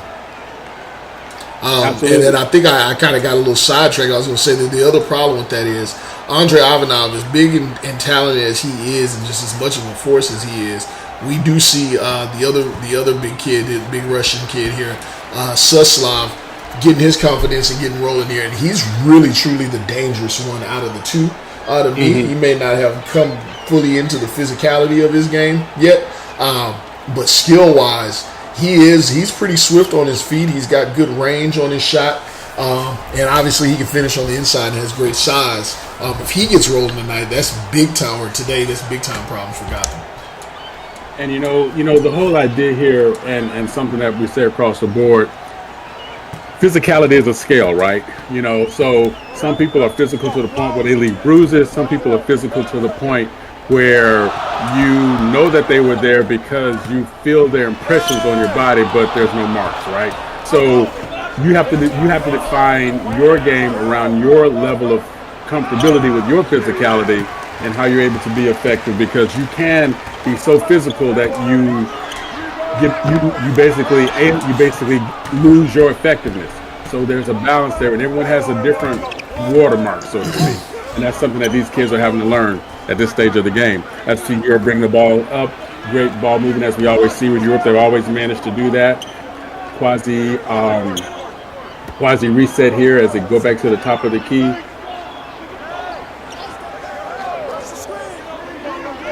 Four seconds left to go on the shot clock. Are they waiting for the last three? I guess they are, and there it is. And no bucket, but rebound. Interesting change of pace, make your man get his spot, be able to kick it out. That's how you stay in the game. That's how you stay in your release. You knew you missed it, but you saw your jerseys there to get the rebound, and guess what? You were right there. They were able to find you. That's how you make that particular outside game work. You cannot be all over the place. You have to be focused. And again, Gotham 5 going inside. So we're seeing a little reverse psychologization here going on between G5 getting on the inside and Europe playing the outside game and selectively going inside. Big time rebound there by Amir Tyson. They're going to lean on his athleticism. You see a block there. They're going to lean on his athleticism. And they're going to need to, between him and Emil Griffin, those are the two largest players on this Gotham 5 team, but neither one of them are true, interior presences. They might have to sneak in Mr. Powers, Greg Powers. They might have to sneak him in, 6'6" kid from Manhattan, New York, to sort of kind of balance out. So if I can't beat you straight up big on big, since I don't have true bigs, I can maybe get that advantage in the aggregate, bringing another player at 6'6" as Greg Powers. Yeah. maybe across the board, but again, just run. Just run. That would be my motto anyhow. Just run. Just run and go. Understood, but I'll tell you right here, and again, I agree. The idea though is if we can maintain with saving our legs, and again, outside in, if we can maintain our legs and maybe save the running for later, if that's in their mind and that's their game plan, you have to trust it and trust the process, right? Until something makes you change it. Because right now, having a 1-point lead is better than having a no-point lead. At least that's what I think how it goes. Out of bounds there, got some foul ball, coming right back up the court. That's what they call math, right? Yeah. Just trust SimWorld math. We're gonna have a whole new class coming up here. Trust the process. So the energy is a lot different in this particular game, but you can still tell both teams have been very active. We've seen some bad possessions. We've seen some solid possessions. We've seen it feels to me, Yales, that the strategy is developing here right now. It's like we're trying to see what's going to work for us right now as we bring ourselves into this game, and maybe that's playing more into Gotham 5's hand than it's playing into Europe's hand.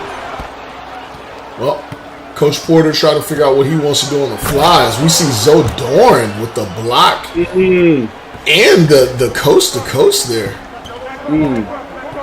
Get it.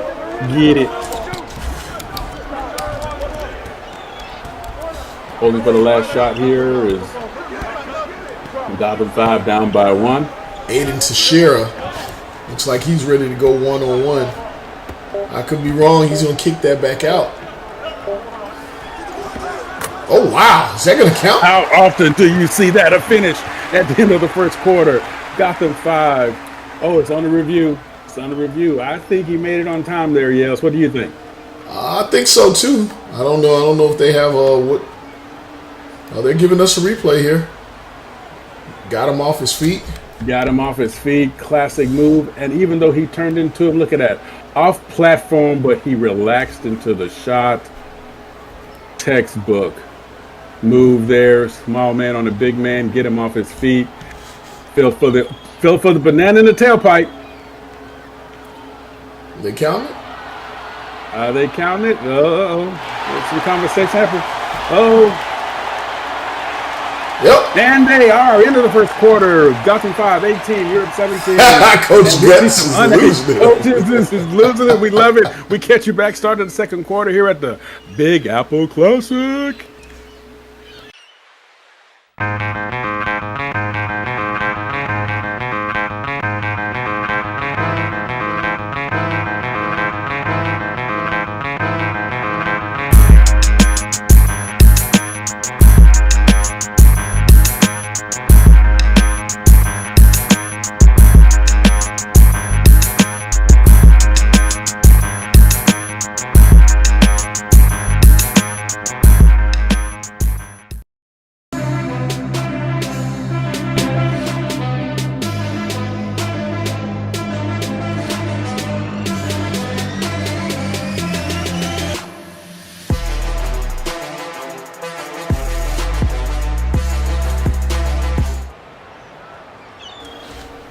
And welcome back to the Big Apple Classic. Maestro joined by the one, the only, the man that Tina Turner wrote the song about. What's love's got to do with it? Yells. That's a really good question. What does love have to do with it? And that's why she wrote it for you. Europe down by 1. Gotham 5 is maintained that 1-point lead. What did we see in the first quarter, Yells, that makes you think that Gotham 5 might have their finger on the trigger and they're ready to pull it? Mill Griffin, maybe that last second shot there by Zaire Andrews. Basically what I'm saying is luck. I'm just kidding. One of the things I would say is that they're not really just forcing the pace, but something about how they're playing is forcing Europe to play out of their element, whereas we've seen SimWorld Europe pushing the pace a bit themselves, which I think ultimately will play in favor of G5. So I think in that, I think that's been the positive for G5. They've got a couple of threes off. They have not been dominated on the glass the way that you think they would have been. So there's some positives there. And so funny you mentioned that point about pace of play paying into a favor. If you are smaller, faster team, and you have the other team playing to that strength of yours, and you're able to win in a half-court game the way Gotham 5 is actually able to do this, that means that Europe are in a completely awkward and off position. There's a foul there. A lot of people thought it was a clean block, and I'm telling you right now, there, prepsters, whenever you do the fan to the ref, you just put a big old orange target on your back, because they're going to say, all right, you're going to be that way. Next time it's going to be close. Guess who's not going to get a call? They might not think that overtly, but they're definitely thinking it unconsciously or subconsciously, or somebody's conscious-ish. Lee. There we go. I'm back. So here we go. Tie score here at the line as we see what's going on here with Mosey Chang. Knocks down the first shot. This kid, I thought we would see. I kept thinking we're going to see a lot more of him as he developed into his game. Very solid player. I think we need from Mosey is just a lot more consistency to watch his game grow. He definitely has all the other tools that you want to get. He's kind of trapped in between the mid-big and small range there, being at 6'4". But we know that they're going to grow. He's probably got at least 1 or 2 more inches in him. Just 16.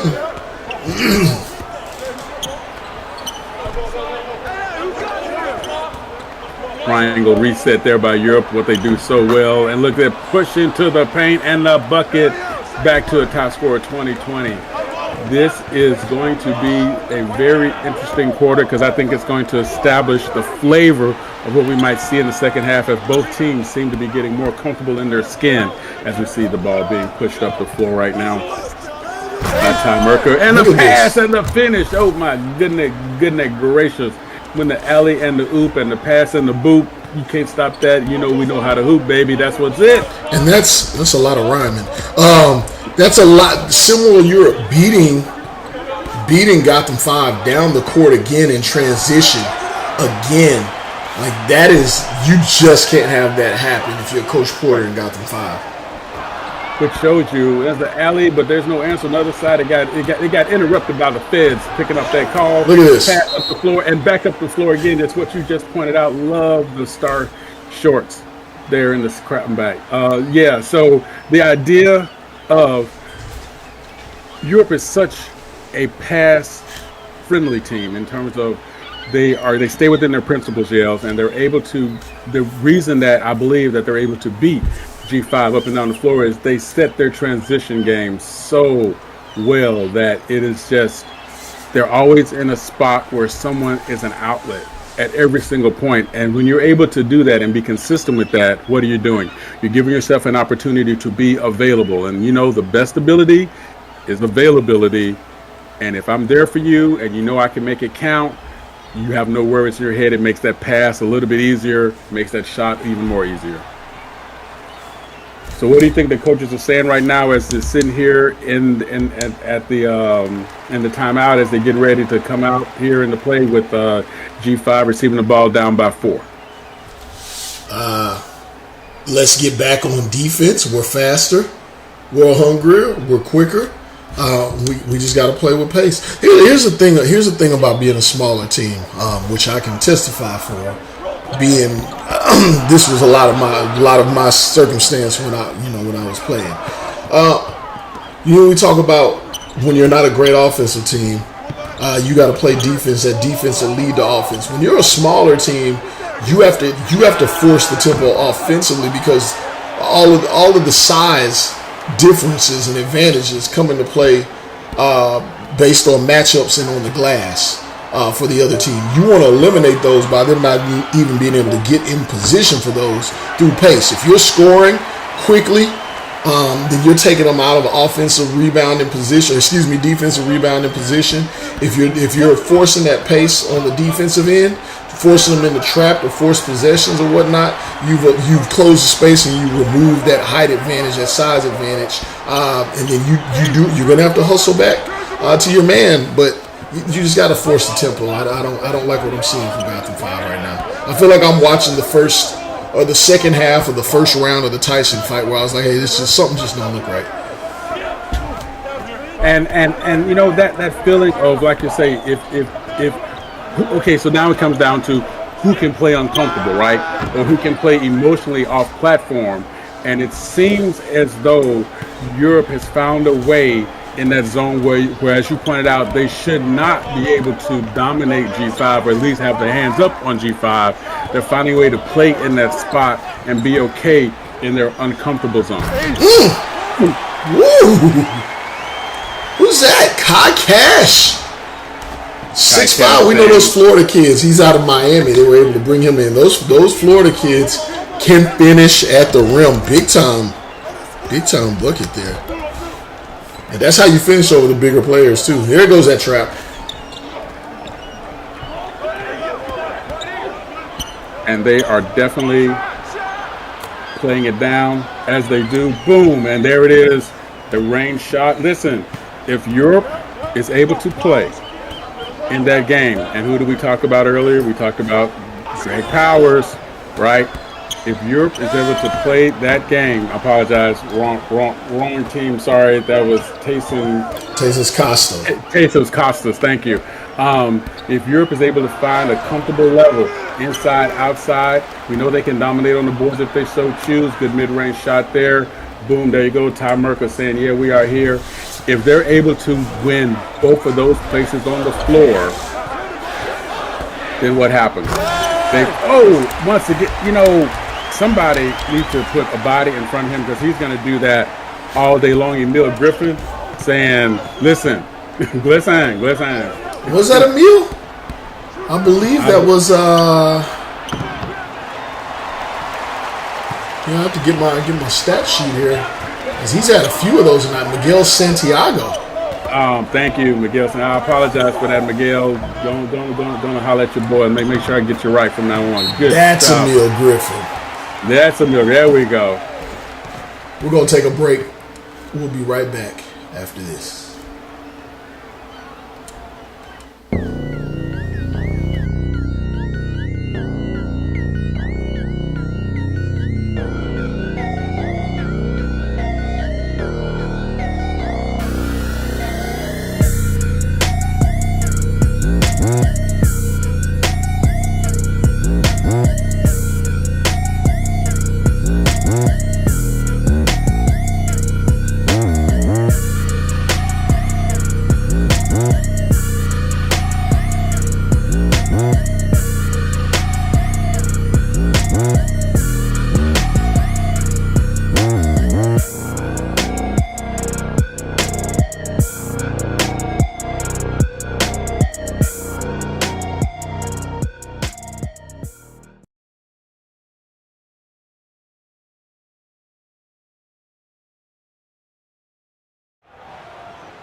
And we are back here at the Big Apple Classic with the here at the Island Hoops Haven. I'm sorry, I just had a moment there.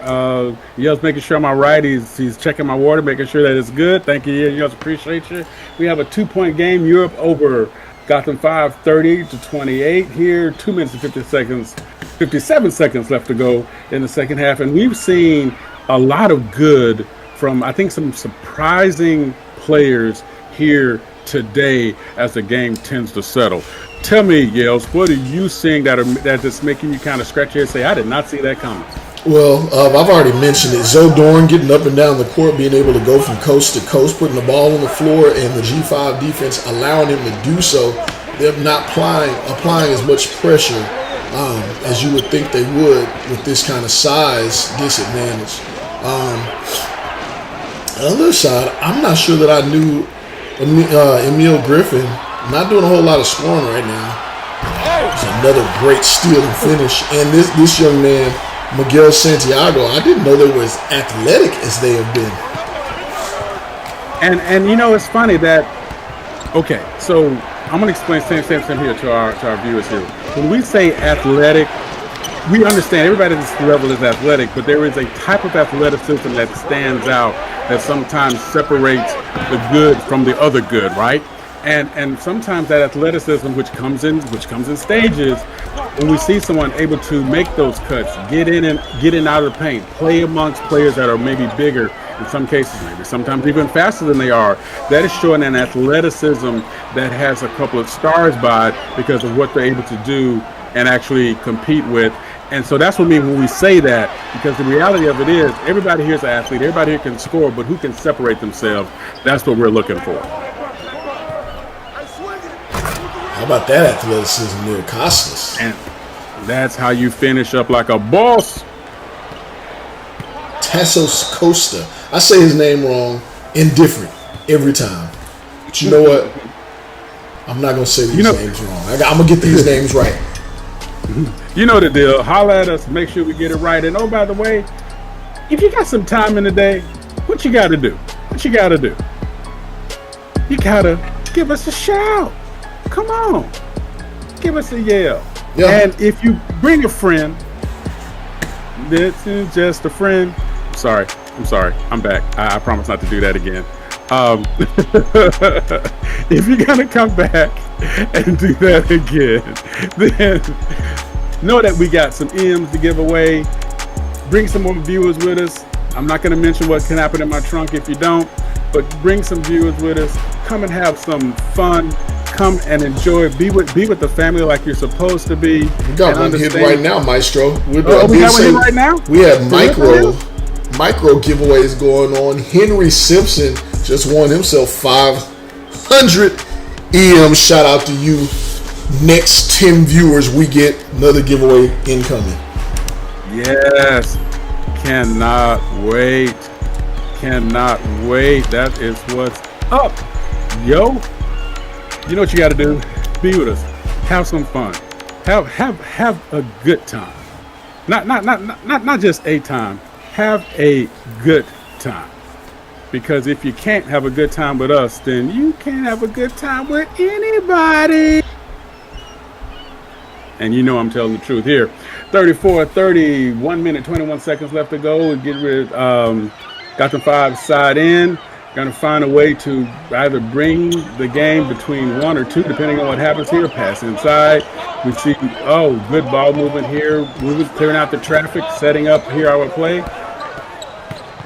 2-man game, left side of the floor, and the turnaround midi. Boom! 1-2-point game. Europe 34-32. Follow through with Gotham 5. A minute left to go.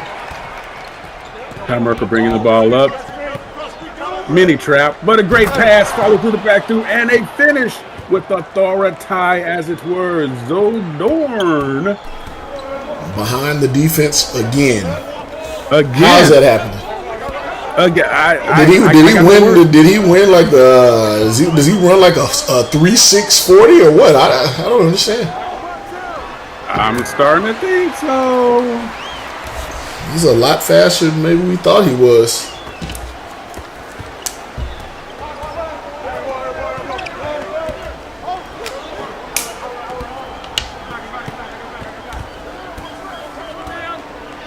Play here, shot up through the middle. With the food not to fall through. 21 seconds left to go. Gotham 5 pushing up the floor with Amir Tyson. Reset, hold for the last shot. Patiently waiting. They can tie the game or take the lead depending on what shot they take. Oh, he missed the cutter there. Yes. And shot missed at the end of the game. At the end of the halftime here. Europe up 2, 36-34. Yells, give us an idea of what we see and what we're going to have to see in the second half for the luck to change here for G5. I'm just going to go ahead and speak to them both. Both teams are going to have to play their own style. Gotham 5 is going to have to impose theirs a bit more, and SimWorld Europe, if this game is going to take any kind of definitive turn, they're going to have to be far more aggressive and forcing theirs. We've seen the double team come over, but that is going to be the challenge because SimWorld Europe, not one of the better perimeter shooting teams in SimWorld Prep. So when you bring that double team over for them, we saw this in SimWorld Hughes the other night in the matchup. They're not always able to hit the outside shot, but I still think that you force it down the throat of the smaller team. Gotham 5, they just got to pick up the pace. And that's what's going to happen as we get ready for the second half of the semifinal game. Ziel ist mein Sektor. Das hier ist das wichtigste Gerät des Küstenwächters. Das Gerät und das Gerät. Überlebensradar.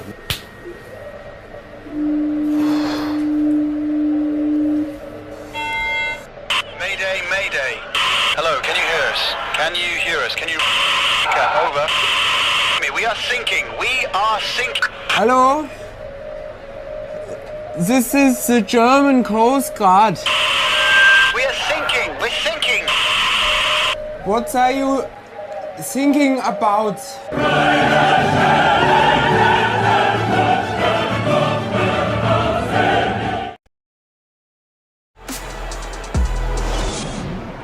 And we are back here at the... What am I thinking about? Well, I'm thinking... You got me. I'm sorry. Yeah. It gets me every time. I love it here. Gotham 5 down by 2 here in the second half of the Big Apple Classic here at the Island Hoops Haven. And again, I want to thank everybody for being with us here today in our second semifinal game. And it's just as interesting as the first, just in a different kind of way.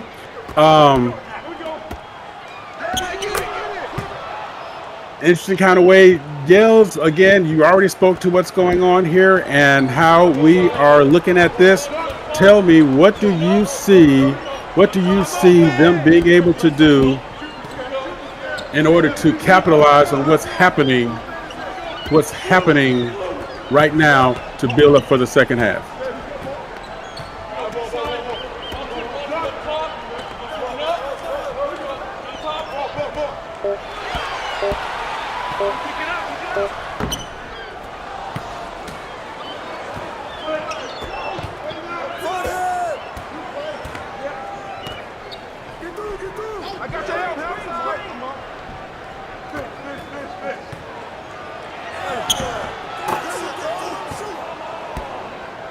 Yes.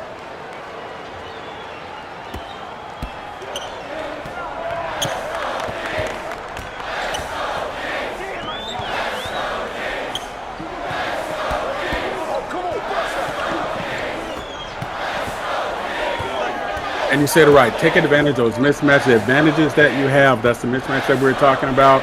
And as you pointed out earlier, the half-court game should play more in the favor of SimWorld Europe. Why? Because of their bigs. But Gotham 5 is finding a way to make it work, as we see with a bucket right then and there, as we see sort of the mini pressure meeting the team at where the halfway point of the floor, making Europe work the ball up the court slowly. I think they heard you. They're going to try to slow Europe down while they're going to try to maybe turn on their game, as we see that it works. And again, mismatch on the inside. I got the bigs. You don't. I'm going to make it work all day long. Suslov there, just going to make them pay at every single level.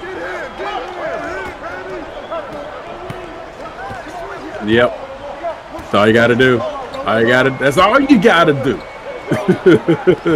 As we say, G5 working the ball here. Oh, double team trap in the middle. Did they relate? Oh, not a good pass out. Otherwise, it might have been a shot, but we saw the rotation was there already. He might not have gotten a shot off the way he wanted to. And look, big shot. That's what they needed. Yeah, you call it right on the money. It just shows you right now, that between Miguel Santiago and Emil Griffin, what are we going to get here? We're going to get two guys that are going to find a way, make a way for their guys to stay in the game. Again, and is there an answer from Europe? Oh, not quite in, which means it didn't make it. And G5 was pushing him off the court. And look at that cut to the basket. Beautiful. Oh, that beautiful play there. Emil Griffith from, guess who? We said that man name again, Miguel Santiago. Those two are pairing up, Batman and Robin, as it were. And now we're seeing the micro pressure happening. Not necessarily a press, just making you earn every inch of the floor as you push the ball up. Europe's able to secure the ball into their half-court offense. Marcel says, you know what? I'm going to do this all by myself. Nice shot there. Not quite in, which means he didn't make it. And look at Gotham 5 doing that speed game. They actually heard Yales talk about that. And who did the finish? Greg Powers. As we get a timeout here, as we need to reset, because guess what we have here? A one-point game. But the one-point game is G5 up over Europe, 43-42. And we'll be right back after this quick break. Hier ist mein Sektor. Das hier ist das wichtigste Gerät des Küstenwächters. Das Gerät und das Gerät. Überlebensradar. Inspiration ain't required. I go hard in the pain even when I'm tired. Mayday, mayday. Hello, can you hear us? Can you hear us? Can you... Over. We are sinking. We are sinking. Hello? This is the German Coast Guard. We are sinking. We're sinking. What are you thinking about?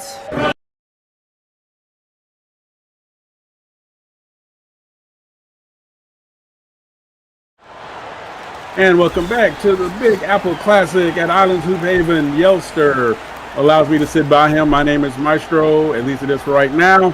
And Gotham 5, G5, 43, Europe 42. G5 able to take the lead in the last minute of the game now. And they're still meeting with pressure. We're seeing that most of the day here. The smaller team sending me the bigger team with pressure, slowing up their progress up the floor. And it is working for G5 as they're going to make shot from deep, not quite. Rebound by G5, taking advantage of what? 4 jerseys underneath the brim. Give yourself a chance. Maestro, if I have a second here, just a second, I wanted to make sure I shout out our viewers that are tuning in on our extended coverage and live stream. Shout out to MP3 Gaming World on Instagram. This is all our Instagram viewers. Shout out to Ito Rub, Breon KS or Breonx, D Gambler, Elijah the 1-3. Oh man, I love saying all these, trying to figure out what the hell y'all's handles are saying. Elijah the 1-3, Big TK3 official, Gibby the pro, SCG6 in the building, the real Jonathan Ortiz. Hey, shout out, man. Appreciate you tuning in. We'll be talking to you real soon. Lank, Edward Wama, CJ, I make beats sometimes. Sometimes that's what he's doing. Coco and JK and Killer. Hey, we got a bunch of people tuned in all over the place. I got to make sure I let y'all know that we see you guys there. We can't see you in the chat, so I had to shout you out here. Let's get back to the action. Yeah, right. And the action is what it is. G5 is extending their lead to 4 points here with 3 minutes and 23 seconds left to go in the third quarter. And there's some attitude, not just from the coaching side, but also on the floor. I tell you, Europe versus G5, it's World War. Well, not quite, but you know I'm getting at here. As we see Suslov at the line here, the 6'11 center, power forward, point guard, and popcorn boy from Russia, making his presence known all over the floor tonight. I mean, he's got that skill. Like I said, I think he's, in the long run, he may prove to be more of a talent than Andre Ivanov, just because of his versatility. And again, somebody making me look like a prophet, so I won't be upset. Absolutely. And you know, I say, watching these kids develop, watching where they're going to go, you sort of see the glimpses of what they can be. Listen at, here we got G5 with the rare mismatch, having the big over the small Emil Griffin, say, you know what, I can back you down too, little man. And that's exactly what he did. They're going to have to play, if they're going to play the half court game, that's what they need to do. They need to make sure that they get those advantages and make them work. For sure. Big time finish there by Raboa.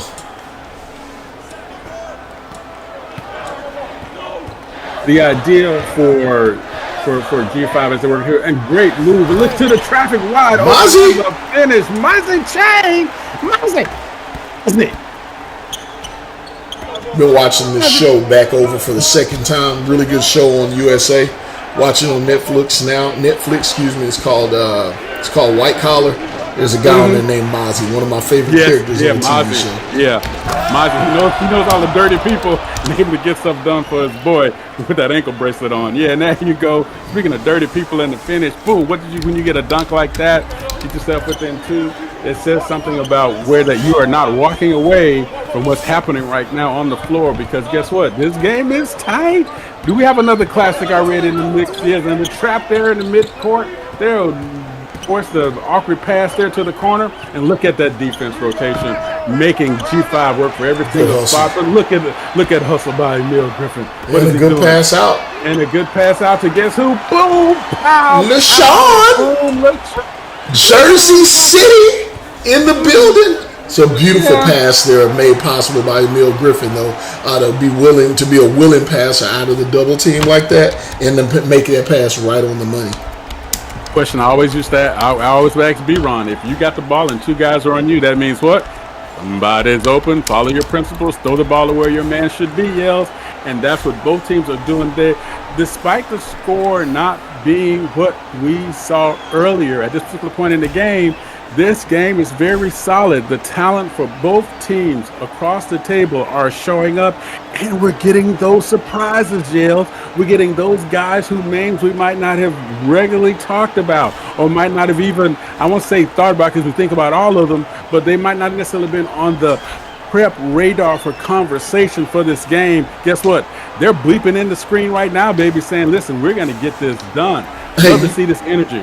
Love to see this energy. You got to make things happen in your moment. The whole game is not about you. You know what I mean? It's a team game. It's not a one-on-one. It's not singles tennis. So you make the most of your moments, and that's where you make it happen. So yeah, we're seeing Miguel Santiago doing his thing in space when he needs to. We're seeing Emil Griffin working on the low block when he has to. We're seeing Mozzie Chang say when a shot's needing to be created and there's spacing and he's going to get it. Kai Cash hitting open jumpers. LaShawn Carter right there hitting open jumpers. And we're seeing everybody else work defensively. Know your role and shut your mouth.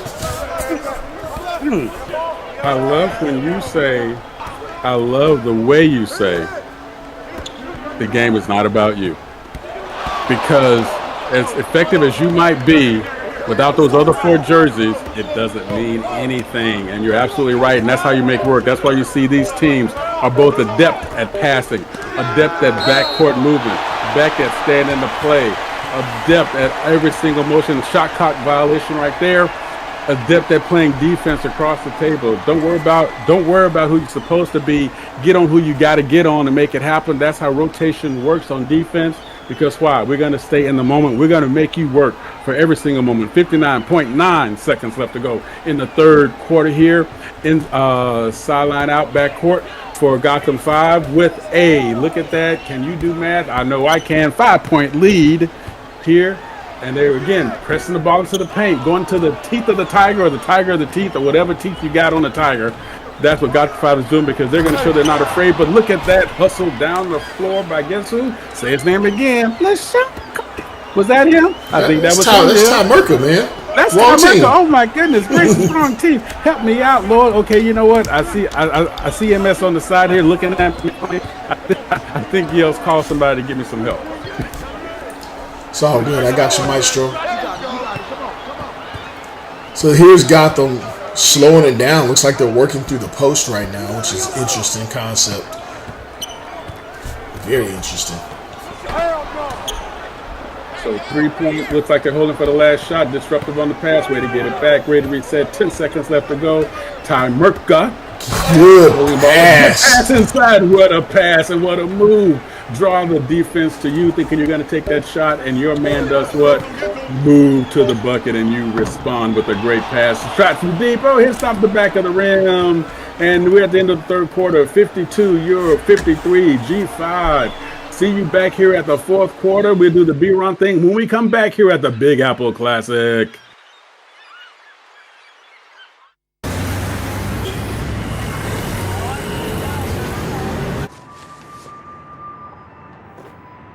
Lư thương tiểu khổ Lư thương tiểu khổว่าถอยเลยแม่งเมืองเหล่าสิว่าเลือหล่อจำอย่าปักว่าเลือจะเห่าแซ่เลือเทวอ่ะว่าถอยเลือเลือแม่งเกี้ยวว่าละมวยอ๋อนะอังโม่เลือป่อยจุดแม่ขอเที่ยวโม่กับกอพ่อนะว่าจ่อเซ็งแซ่ชาจับหัว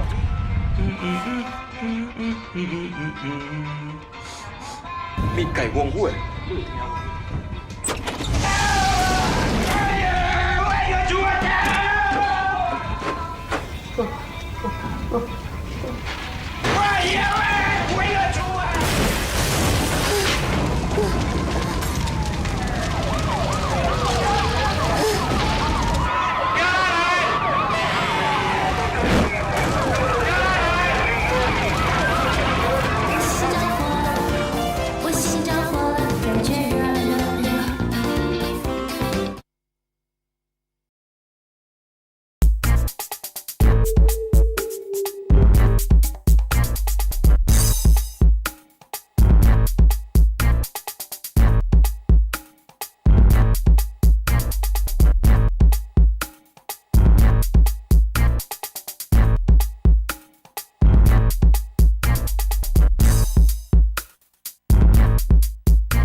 And we are back here at the Big Apple Classic at the Island Hoops Haven. You know what's up. That's how we do 53-52 Gotham 5 over SimWorld Europe. So to quote B-Ron, put up those fours.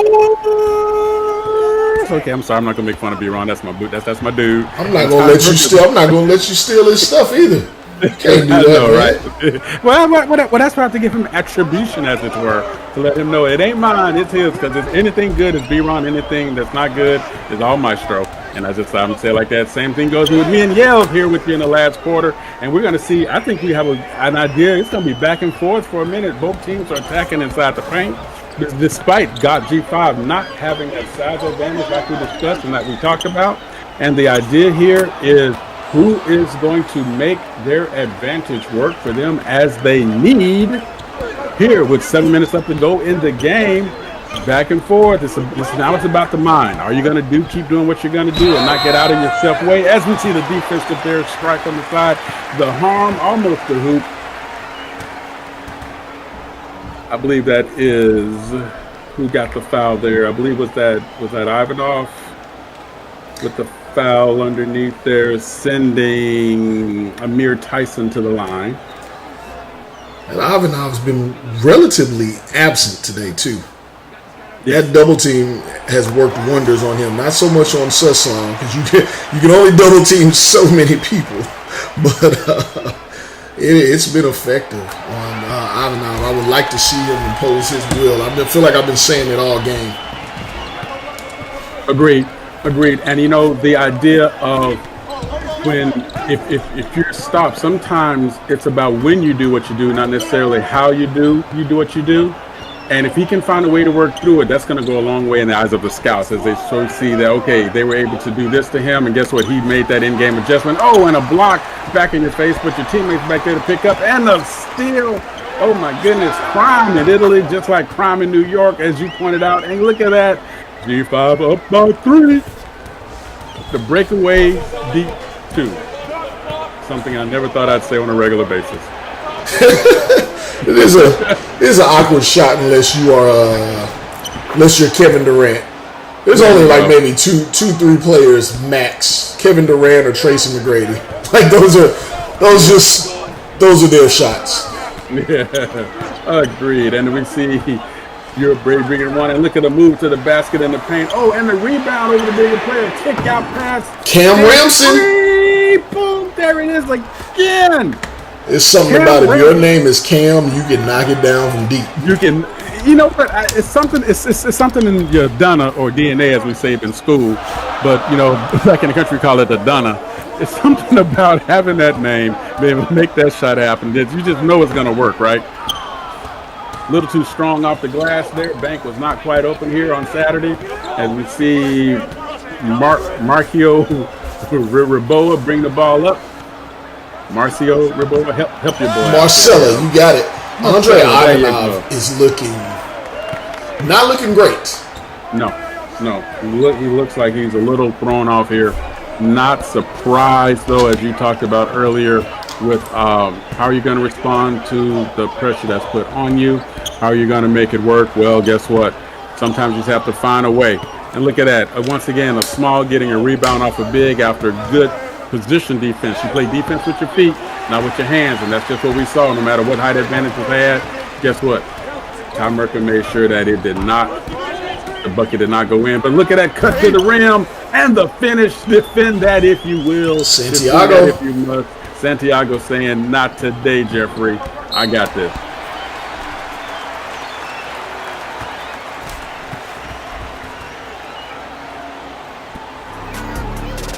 Well, and what you gonna do? I got you, Maestro. I got you. You look at that stat sheet or whatever you got going. I don't know what you got on that stat sheet right now, but I got you.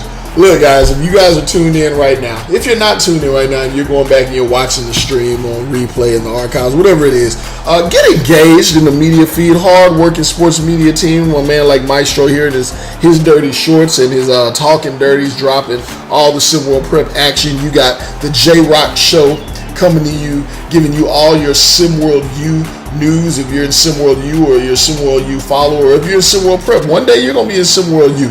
So make sure you're tuned in and showing some love there. You got Blazing Takes, where he's always giving hot takes and opinions. You got the Marsh Pod, where Marsh is just doing what Marsh does. What up, Marsh Pod? Yeah, you got him. You got Around the Table, Big Bob and Coach D in the building. Lots of great content, lots of articles. The things that you guys say you love about this world community is how much content there is. Well, get your ass in there and interact with it. How do you show you appreciate something? By showing it love. It takes 5 minutes. A lot of y'all are sitting on the toilet for a lot longer than that. And trust me, there's some things you could be doing other than the other thing you're doing. So show some love. Show some love. We really appreciate it for those of you that do. We'd love to see a bit more from you guys. But we got action here in New York. Maestro, I think maybe he's gathered himself. He's been a little discombobulated.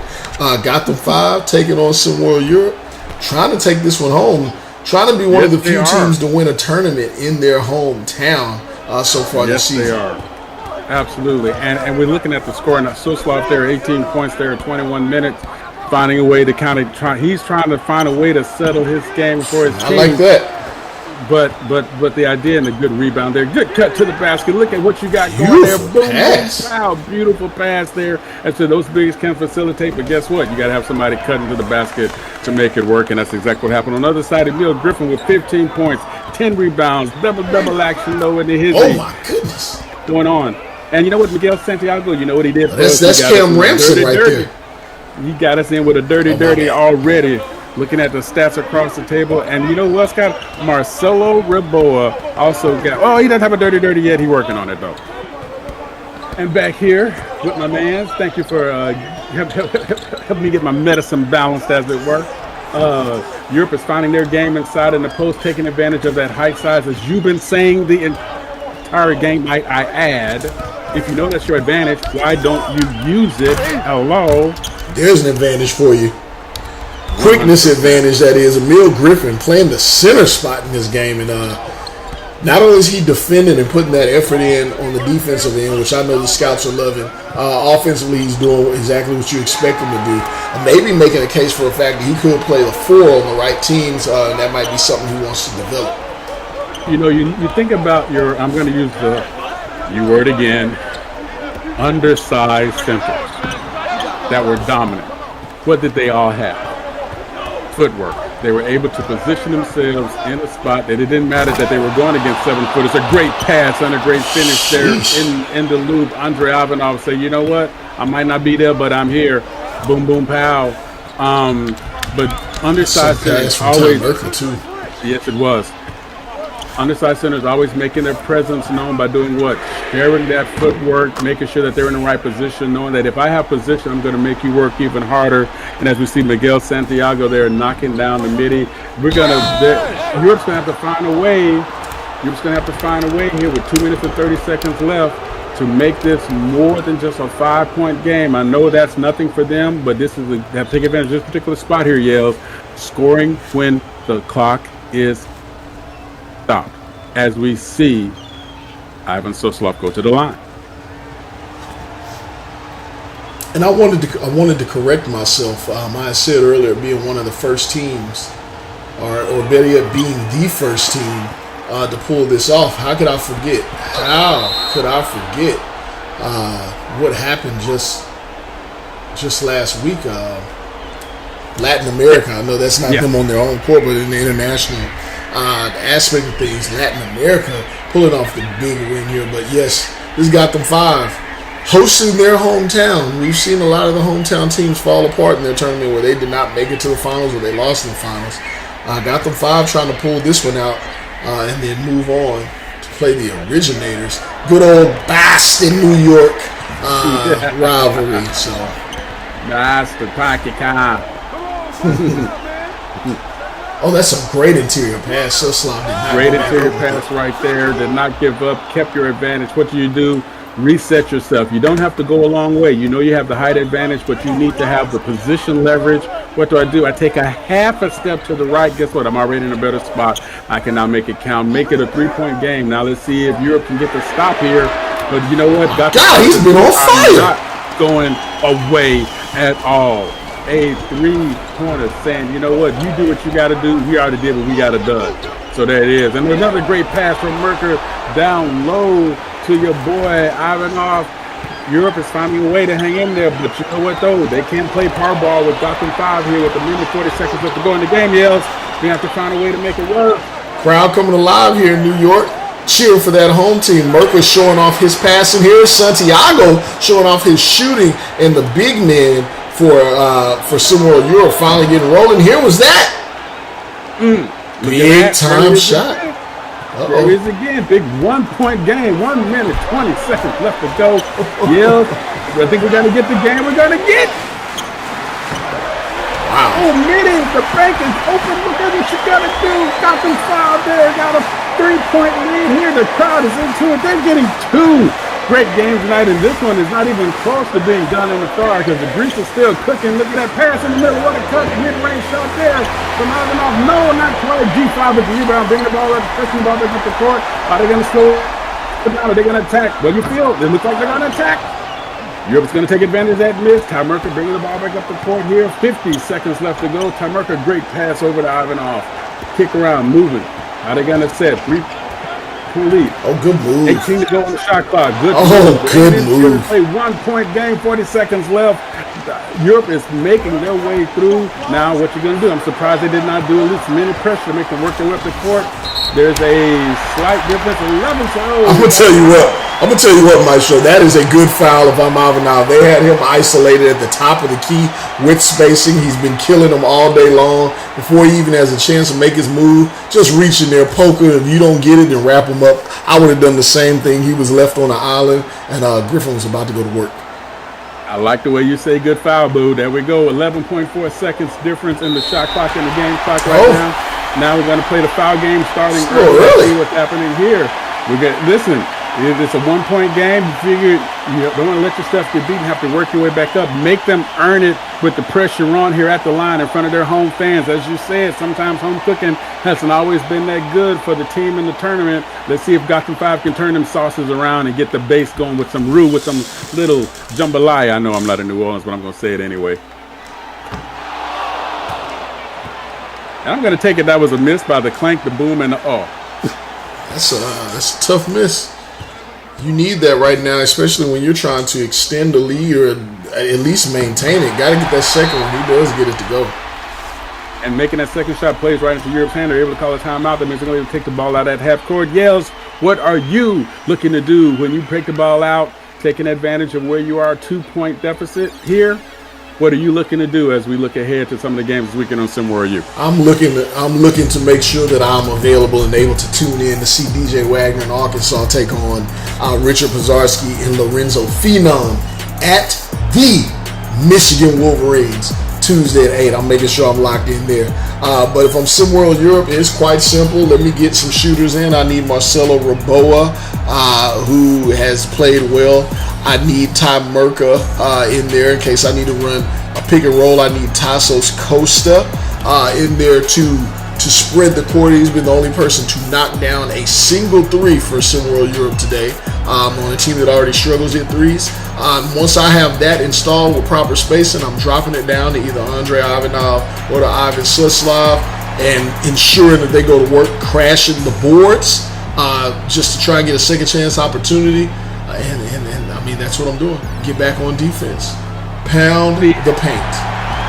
Oh, by the way, that is how a coach dresses you up to be for success when you come down to this part of the game, because guess what? You don't have time to think about it. You just got to do it. Do it, baby, do it. As we do, let's see. Are they going to play out the strategy here? Let's see what Europe has planned. Down by 2, 31 seconds, 1.9 seconds difference between the game clock and the shot clock. How are they going to play it? 2 doesn't hurt you. Matter of fact, almost guarantees you nothing. But a 3 puts you in the lead. That also guarantees you nothing. It's about when you do, how you do, what you do. I'm working with the ball at the top of the key. ISO 101. Sitting waiting. They appear to be semi-setting for a last shot, or at least a late shot, since there is the difference between the shot clock and the game clock. Now we see the offense on the move here. And we see the bucket in. What was that? Oh, what was going on there? First, this organized play that we see. there. Europe did not do their typical ball movement, strategize out, and Ty Merker left all alone with no support on the help side. Guess what? Has to foul, sending to the line Miguel Santiago. 10.1 seconds left to go. This is about where it's at. 2-point lead. 2 buckets. All but isolates it. And there's one. You hear about the lovely sound of the Nets. The sing-song. 3-point lead. One more bucket is going to make this game almost impossible. And it looks like they have a 4-point lead. Last time out for SimWorld Europe. Now, what are you thinking about here, Yales? And we'll talk about that when we come back on the other side here, the Big Apple Classic. Tune in to No Missed Calls after every live stream, where you can hear unfiltered analysis of what went down.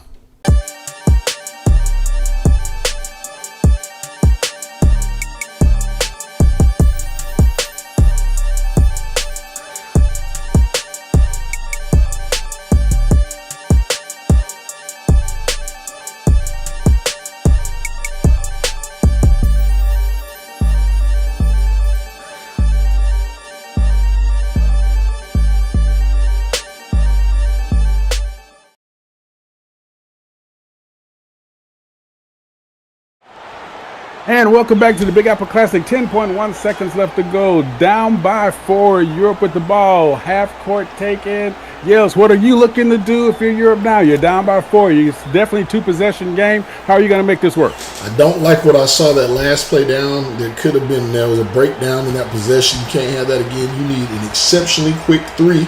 I'm not even going for 2 because you got to get back in this game. You got to play the foul game. Math is math. You're going to need more points than just trying to get a quick 2 and then foul. Gotham 5 is a pretty decent free throw shooting team.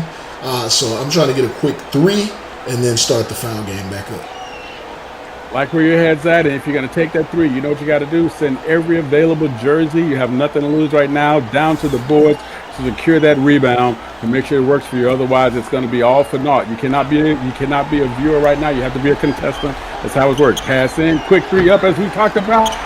Not quite in. No jerseys there. Foul again. 6.3 seconds left. G5 with the 4-point lead. I'm really surprised I did not see more jerseys for Europe underneath the bucket there to secure the rebound. I think that was just missed strategy or a non-thought there. Maybe they fell in some old habit yells. I think they might have just allowed themselves to be run over by the Big 5 called Gotham.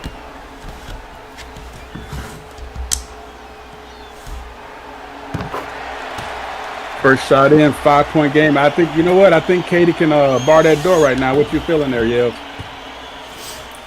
Yeah, put the bars up. Double lock it. Go ahead, throw a deadbolt on the chain. Let's pretend zombies are coming. Put a chair behind the doorknob. There you go. And I think Europe 2x4 over 2. Last shot in off the rim. 81-75. G5 takes it and moves into the finals against the OGs. We'll see you right back coming up for the final game. 81-75. Gotham 5 takes it. We'll be right back. Big Apple Classic. 1, 2, 3, 4, 5, 6, 7, 8.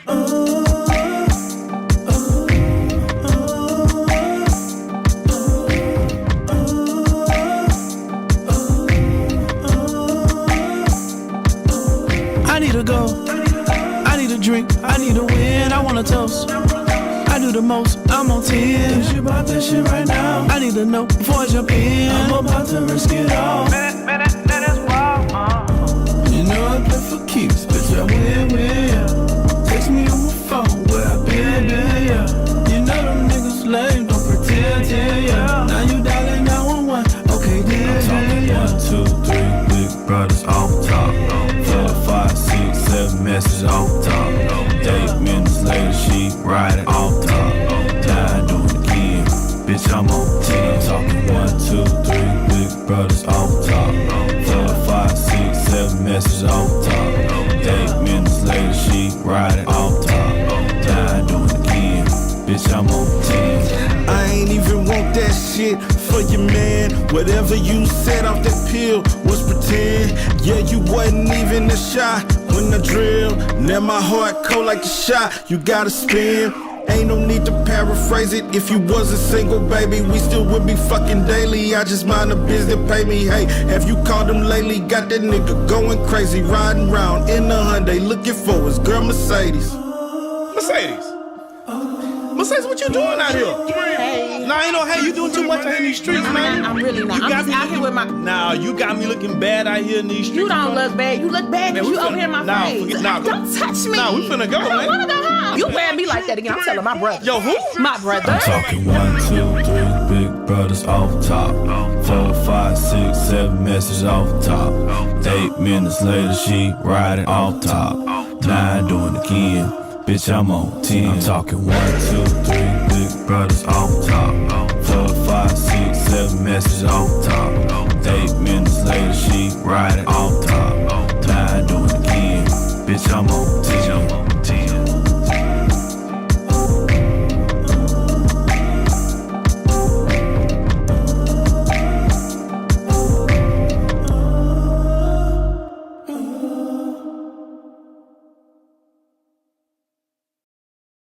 Hi, my name is Jasmine Wesley, and I recently joined SimWorld Hoops. If you love hoops as much as you love art, you've got to check out SimWorld Hoops at discord.gg/SimWorld Hoops. It is the ultimate virtual basketball experience. It's not like a regular game. It's like stepping into your own world. Whether you play or you're just a fan, it's time to see the game, be the game. Don't forget to check me out on social media at It's Jasmine Wesley.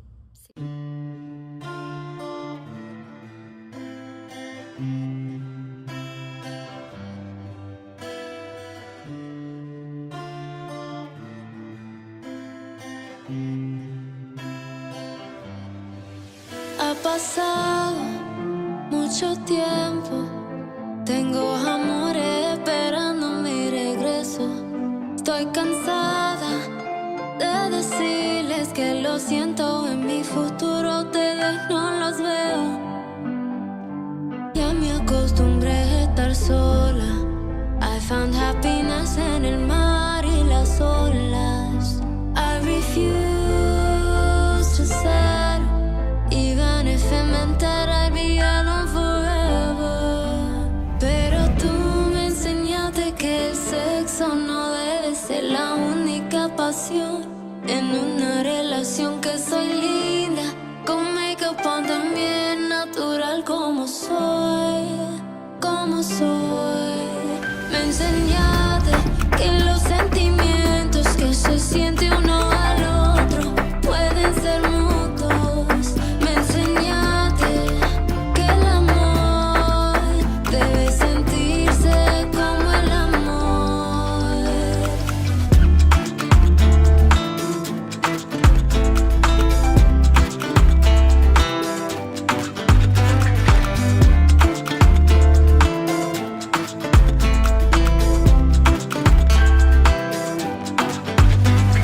Disculpa, baby, espero que yo no te ofendo.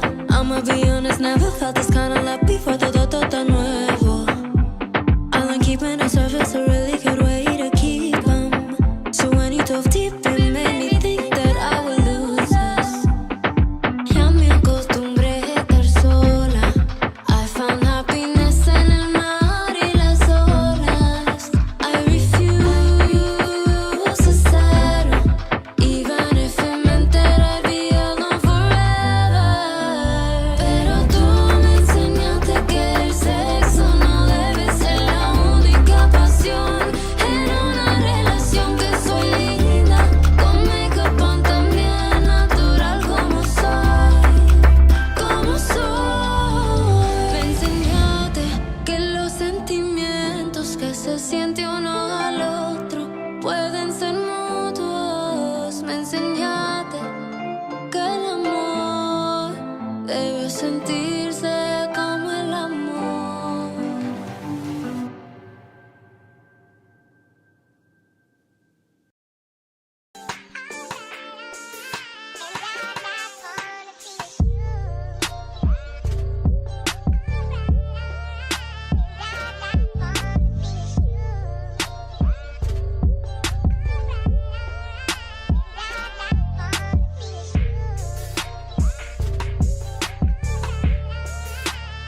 video.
I got problems on problems on problems on problems on problems on problems I solve them. I run through the money, the pressure be calling. Left on my blessings, I feel like I'm falling. The birdie is back, tell me I'm garbage. I'm going through something, that's why I ain't calling. Phone and progression, it's all that I wanted. The phone in affection, I summon and dub it. Cause I got problems on problems on problems on problems on problems on problems I solve them. I run through the money, the pressure be calling. Left on my blessings, I feel like I'm falling. The birdie is back, tell me I'm garbage. I'm going through something, that's why I ain't calling. Phone and progression, it's all that I wanted. The phone in affection, I summon and dub it. Why you be all on my line about nothing? Why won't you go get you $1 or something? Don't hang with a who line for nothing. I see that we different, you riding, I double. I don't do discussions on bragging about hundreds. Don't go to your places, I know that they sunken. Don't call me your brother, I barely could trust it. I talked to a shorty, she bagging the bugging. And I'ma need all of my dollars on corporate, so hand me the money, I divvy the pie. I'ma give all of my people a portion to build them a fortune on flipping the ride. I can't be mixy when iffy the vibe, and 40 on 50 is really the time. Why are you all on my phone like you want me, like you wasn't pushing the kid to the side? I don't know if you thinking I'm blind. Cross on my crosses and doubt on my eyes. Done with your efforts, I'm dealing with pressures. I know it's a lesson, that's word of the wise. Dubbing the mixes I'm mixing, I know I've been missing. I needed some personal time.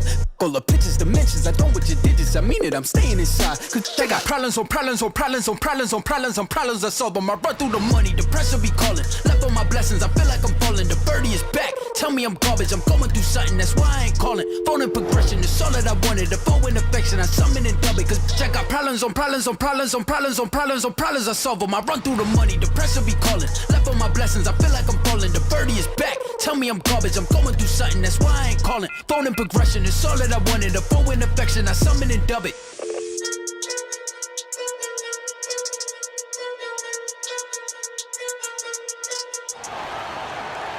And welcome back to the finals of the Big Apple Classic here at the Island Hoops Haven. Long Island. At Long Island Hoops Haven. I'm sorry, Long Island, to say it right. And as it's been all day, my name is Maestro.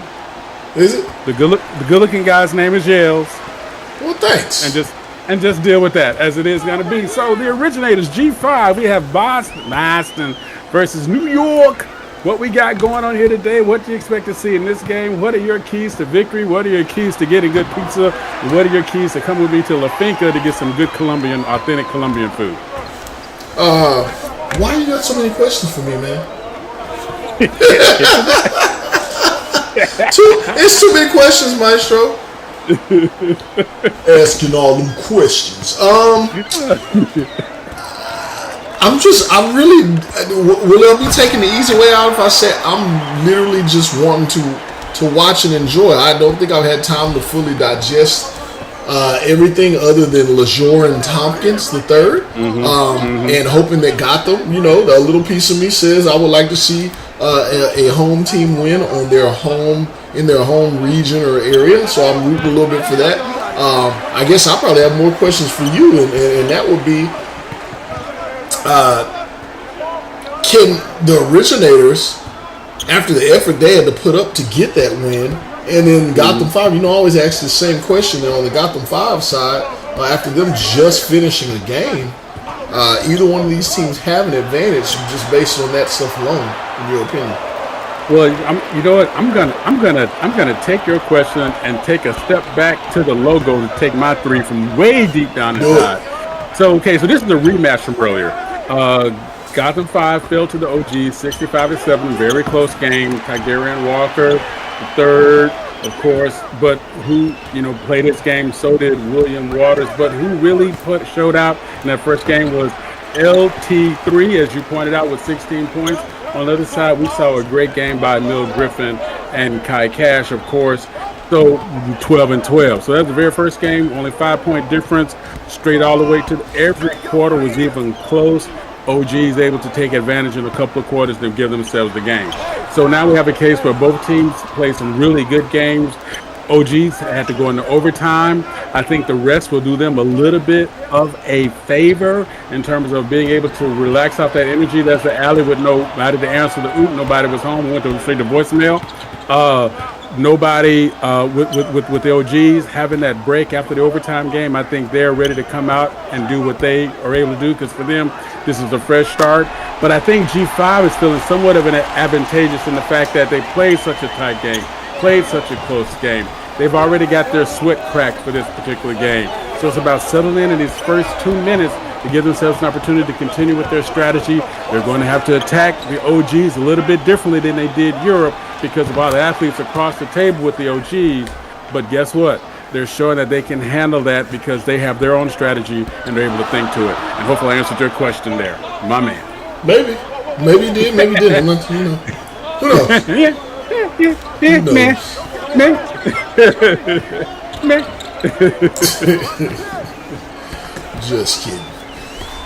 Just kidding. Emil Griffin trying to pick up where he left off in the last one. You know what I don't often see at the prep level that I wish we saw more of? It's one of the things I love about SimWorld U. Although I'm enjoying this tournament, but matchups. Matchups, particular players saying, I want this challenge defensively and offensively. After what I watched from LeJour and Tompkins the third and Emil Griffin the last one, I know Emil Griffin's playing in the middle a lot for this undersized Gotham team, but I sure would like to see them matched up.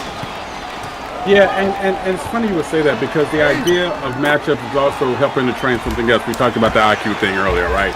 When you know you have a top-tier player, if it's possible take the challenge. Exactly. And then you took the roads right out my throat. That's what y'all be doing. Y'all so smart, and I'm not. The idea here is how can I make you better? That means I always want to put you against what? The better player on the other team, because guess what? That's going to pay off for you in the long run. Yes, it might suck a little bit now, but it's going to suck a lot later when you're the better player and they're coming after you. It already prepare you for that challenge, and that's what you want to see happen. That's the question. Look. Throw it for those tuned into the chat on either YouTube or on Instagram or anywhere that you're tapped in, or I see you guys in on X as well, throw it in the chat.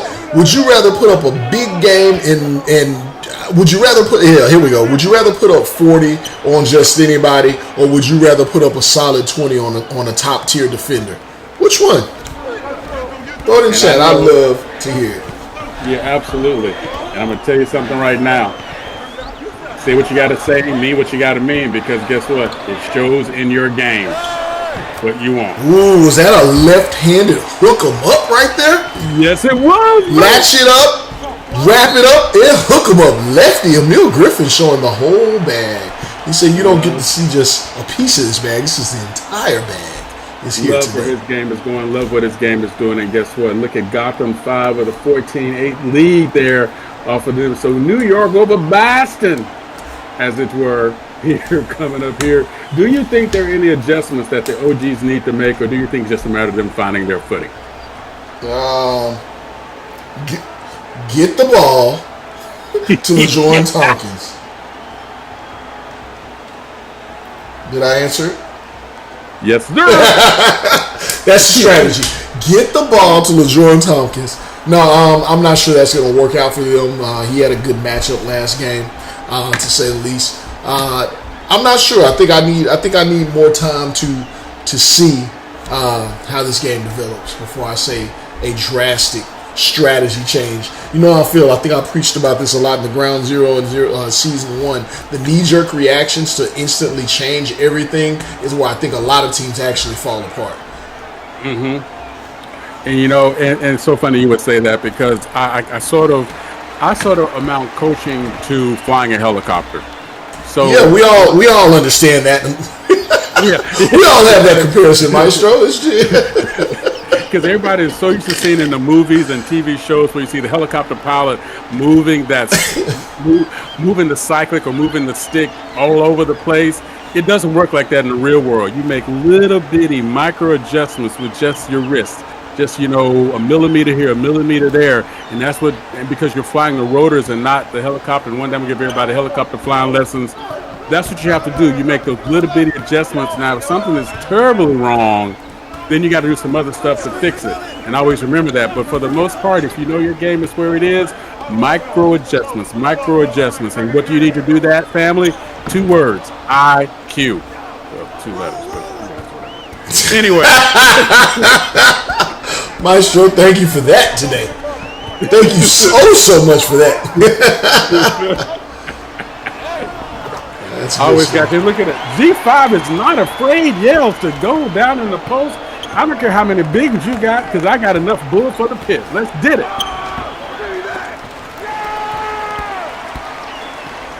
Love seeing little men. And G5 dominating on the boards. Also dominating on the inside gameplay against the bigs. Not afraid to get into the noise, get into the forest, mess with the trees, and whatever other agricultural pun you might want to put in there. The idea here is what? If they say, if we can match you at that game, then we can beat you at our game. And that is a mindset that once a team gets comfortable with that, not quite able to stay with and get it back, but that's a mindset for a team. If I can beat you at your game, I know I can beat you at my game. Guess what? You're gonna have a hard time, fam. You're gonna have a hard time wrestling that bear to the ground. 12-16, my dad used to say, and I don't even know how it applies to this. I don't think it does, but I just wanted the opportunity to say it. My dad used to say, I think I even heard some of y'all say on broadcast, if you see me in a fight in the woods with a bear, somebody better save that bear. There you go. That's exactly Sorry, right. It just felt like it applied. No, it applies. It applies. Because, you know, going up against cats that you know might out-talent you, so to speak, they're not going to outwork you if you have the right attitude. I'm going to outwork you. I'm going to out-hustle you. Because every day I'm hustling. Get it done what I got to get done. You might be all that. You might be in the papers. But guess what? You're going to be on the floor today, boo. Amir Thompson, Tyson with the crossover in the finish. Oh my goodness! Somebody call his defender Uber because he don't know where to go. You know, man spinning out there at the free throw line. As we see G5 expanding their lead to 8, as we see now the Originators in a slowdown game, was saving for the last shot, 10 seconds left to go in the first quarter, and now they set the play into action as they do. Modified triangle, twist, turnover, reset there in the paint. Look at what you do, kick out there, and we see up it goes a three at the buzzer. No! Into the first quarter, Gotham 5, 20, the Originators 12. Getting ready to come back here for the second quarter here at the Big Apple Classic here in Long Island, Hoops Haven.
And welcome back to the Big Apple Classic, Long Island Hoops Haven. Second quarter action here, G5 up by 8. Strong first quarter from G5, showing that they can play in the Originators' backyard or front yard or middle yard, or at least on the block, as we say. Been able to sort of beat them at their game, Yells. And they're going to try to bring more of that to this game. An alley and a oop with the finish. There you go. Great pass, great put up, great finish. And look at what you got going here, because you're finally getting points from Jackson Lewis, whose name we mentioned toward the end of the semifinal game. He's obviously emerging and finding his flow as the Originators try to bring their way back into this game, Yells. It's a beautiful move. I'm liking what I'm seeing from Amir Thompson, or Amir, I keep calling him Amir Thompson, Amir Tyson so far. I think that may be something you keep going to.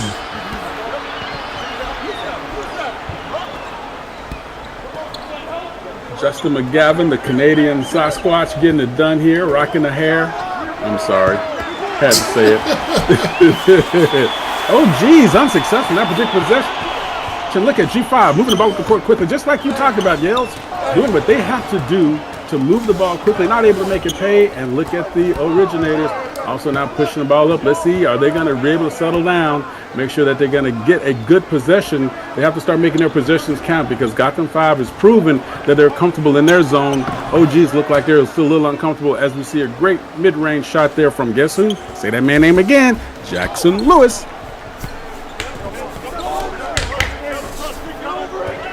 Gotham 5 moving the ball quickly.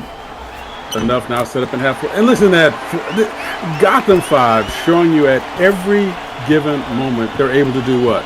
Able to play in your zone, moving out the OG's defense, giving themselves an opportunity. And though they do not have the height advantage on any level, what they're able to do, Yales consistently get to the rim. That is all about attitude, will, and want. And G5 has it at home here in this tourney right now. They do 6-point game. That's a good move. Yes, it was a great move. And the follow with the rebound.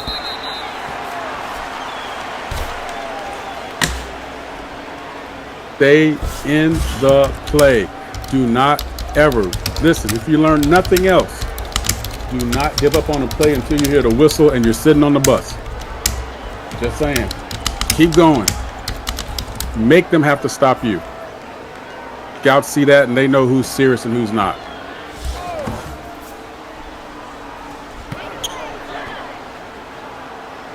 Emil Griffin getting double teamed. Rightfully so. You see the damage he can put. Let's see if we can limit it early. And as we see the game moving along now, Jackson Lewis is leading the Originators with 8 points there. And on the other side, Emil Griffin doing what Emil Griffin does. 8 points in 8 minutes. So efficient. Already 2 rebounds. Already a steal. Just doing Emil Griffin things. But you know what? LT3. Not that far behind with 6 points on the other table. But for some reason, the Originators do not feel as balanced as they did in the earlier game they had against the Philadelphia Elite. Not at all.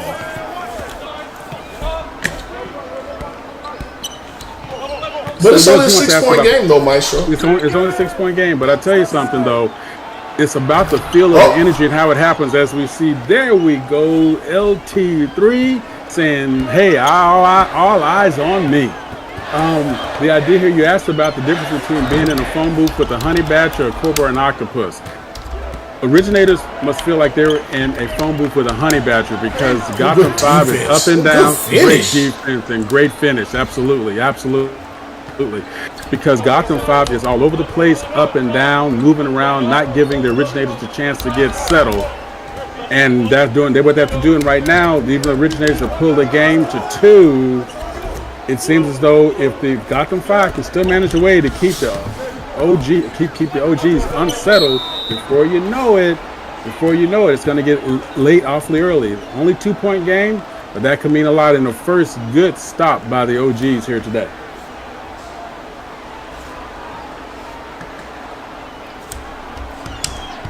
Waiting for the inbound pass. We're not seeing the typical early pressure that the Gotham 5 used in the last game against Europe. I wonder if they're saving that strategy, letting the OGs bring it up comfortably. Okay with the fact that the OGs are selling to a half-court game because they're able to be everywhere. And a good follow-up and finish, but not quite a finish. A good follow-up. And look at Gotham 5. Listen to what you say, Allie with the oop. Allie with the oop. There you go. Boop, boop, boop.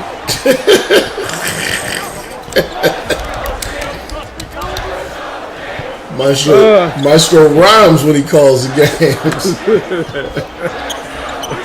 I have no idea where that comes from. I black out a lot. So just know that if I'm calling, I'm going to black out even more. Sorry, y'all. LT3 saying, yep, it's on me. There I go again. I can't stop it. Yeah, help me. Pray for me.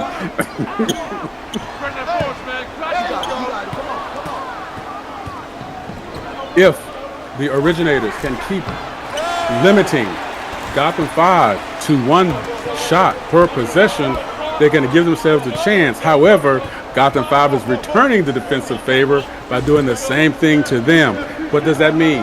That means that both teams are in this game defensively, in this game to make sure that we're going to build off of what you're not going to be able to do.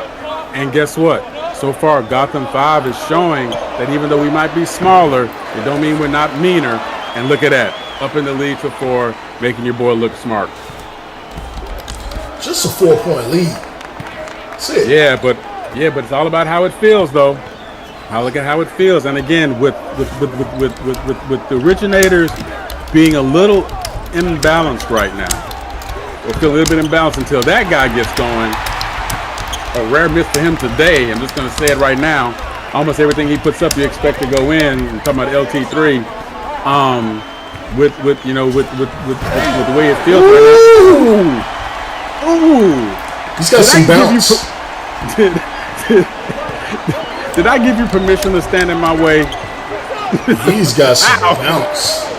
Yes, he does. That's straight up, full throttle finish right there. And look at this, a 6-point lead. Again, what do we talk about? One possession, one shot, take it. Even though we're the smaller team, we get the rebound. Get out my way, yo. Let me do what I got to do right now. And look at that, finish on the other end. Who is showing you what they're worth today? You see, they're pushing the tempo, and that's, last game would have liked to see them do it a bit more, but they are absolutely pushing the tempo right now, and it's working out to their benefit. And it feels like they're changing the pace just enough. Okay, so we did the half-court party. All right, we showed you we can do that too. And guess what? We're going to be opportunistic, where we can push up and get. Oh, great defensive play. Way to put your hand in the middle of the floor and then push it up. There you go. Good pass. And harm not the hoop, but still all to G5's favor right there with Emil Griffin receiving on the other end. I'm sorry, Greg Powers. Emil Griffin with the pass. The idea here is we'll play you at the half-court game, but we will do what? Opportunistically take advantage of the transition game in order to push ourselves up the floor, so you get the best of both worlds. You get the crunchy outside with the gooey center. So if you're able to do that and do it at will and do it at pace, guess what the other team is going to be doing? Trying to figure out where you are. And if they can't figure out where you are, they can't stop you. They can't stop you. You got a 10-point lead. Just like that.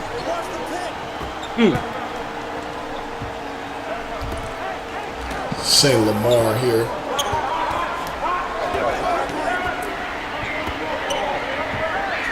OG's working the perimeter, not going inside as much as you thought they would with the advantages that they normally have. Again, Allie with the oop. Oh my goodness. I apologize. Sorry, Miss Jackson. St. Lamar. I am for real. Yes, my name is St. Lamar, the 12,000th.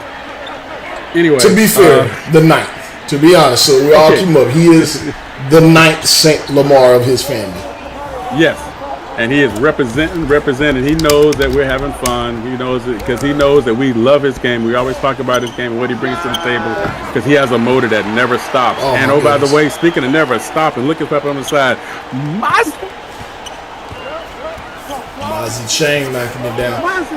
St. Lamar, let's go for a second. He plays so much bigger than what his actual frame and size is. You love those kind of players. Those players that fit into the Kenneth Farieds of the world, the J.J. Hicksons of the world. Like, he's 6'7". How are you able to get that done? But yes, he plays very big for his size.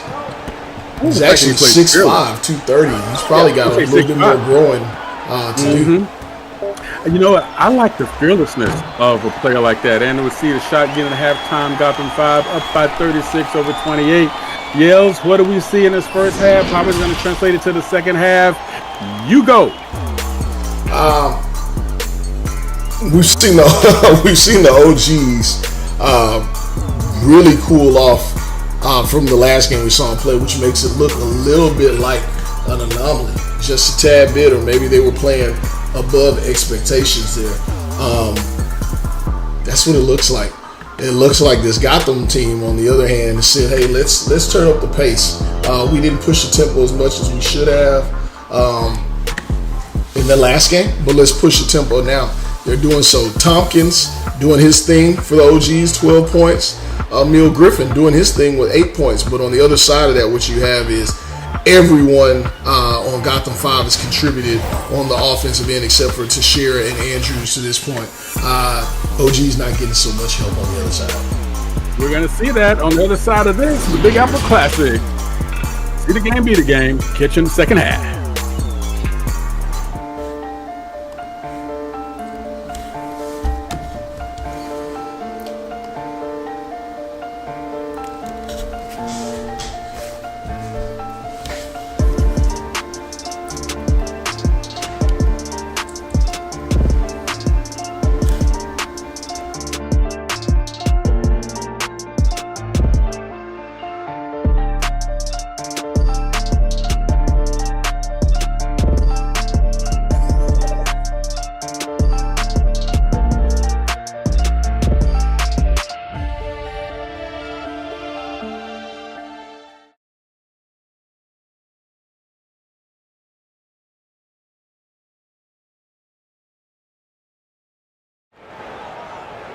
And welcome back to the second half of our championship game between the OGs and G5.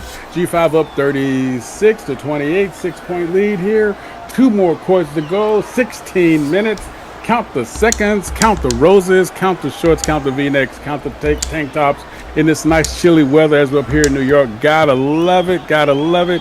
And let's see if G5 can maintain this half in order to bring home the championship in their home court. Yes, we know we talked about the transitions. We talked about what's going on.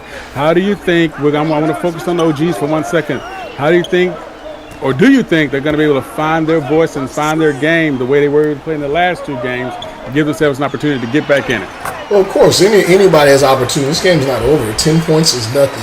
Well, let me not say it's nothing. But really, that's 3 to 5 possessions, depending on how everything's going. So, not too concerned. Look at that. LeJour and Tompkins putting them in the mix there, but unable to finish. It's not out of reach. Coach Oscar Henderson, very good coach out of Alberta. Probably was going to talk to him after the game. I've heard that the North is interested in Drake.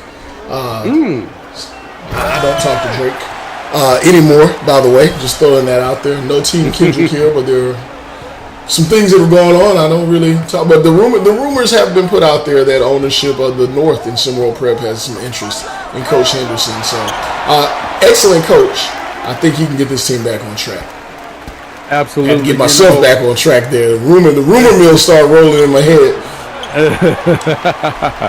Understood. G5 playing very strong interior defense, interior offense, and forcing the OGs already into the early foul game. This is not the OGs we have seen today at all, Yells.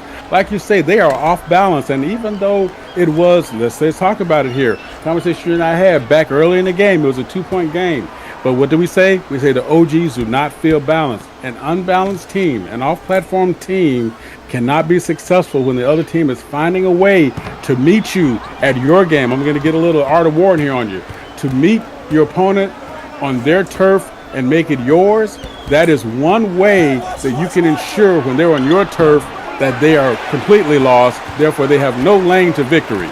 That's a slight translation. That's exactly what's going on, and that's exactly what G5 is doing out here in the Big Apple Classic. Sure. Sure. No, for sure. For sure. So we see G5 now showing it down, showing that change of pace. Good down 3, and listen, you are not going to find a way around this on any people level. And who is your boy? Say his name with me, fam. Cam. Damn, Cam. Cam.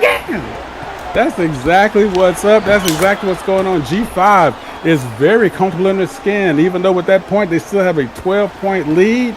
And guess what? Now they can pull the game into their pocket. They've already pulled the G5 has already pulled the originators into the phone booth. They've hunter badgered them to the point where now they're just being where they want to be. They get them in the front, get them in the front, get them in the back, get them in the back, get them at the foot, get them at the foot. Do what they got to do, making the originators have to call a timeout now to unscramble their eggs. If you can do that here. So what are you saying if you're the coach for the OGs to your team right now looking at that 14-point deficit at this particular point in the game? What I'm saying, here's the tone I'm saying it, here's the dialect, the volume, and the words. Get a goddamn stop! Get a goddamn stop! Can we get a stop? That's what I'm saying. At this point, Gotham 5 shooting 61%. They got to stop down just a moment ago, but you saw Emil Griffin able to get the second jump at it as there was no resistance. I'm not seeing resistance from the originators. Offensively, they look fine. Balls flowing through LeJour and Tompkins, who's having himself a day. I like to see Christ Coates get more involved. He's an absolute bucket. I like to see Caleb Boateng get going. I like to see Justin McGavin moving without the ball because he's a good shooter. There's a lot of one-on-one basketball, but such is prep ball. But defensively, can we get a damn stop?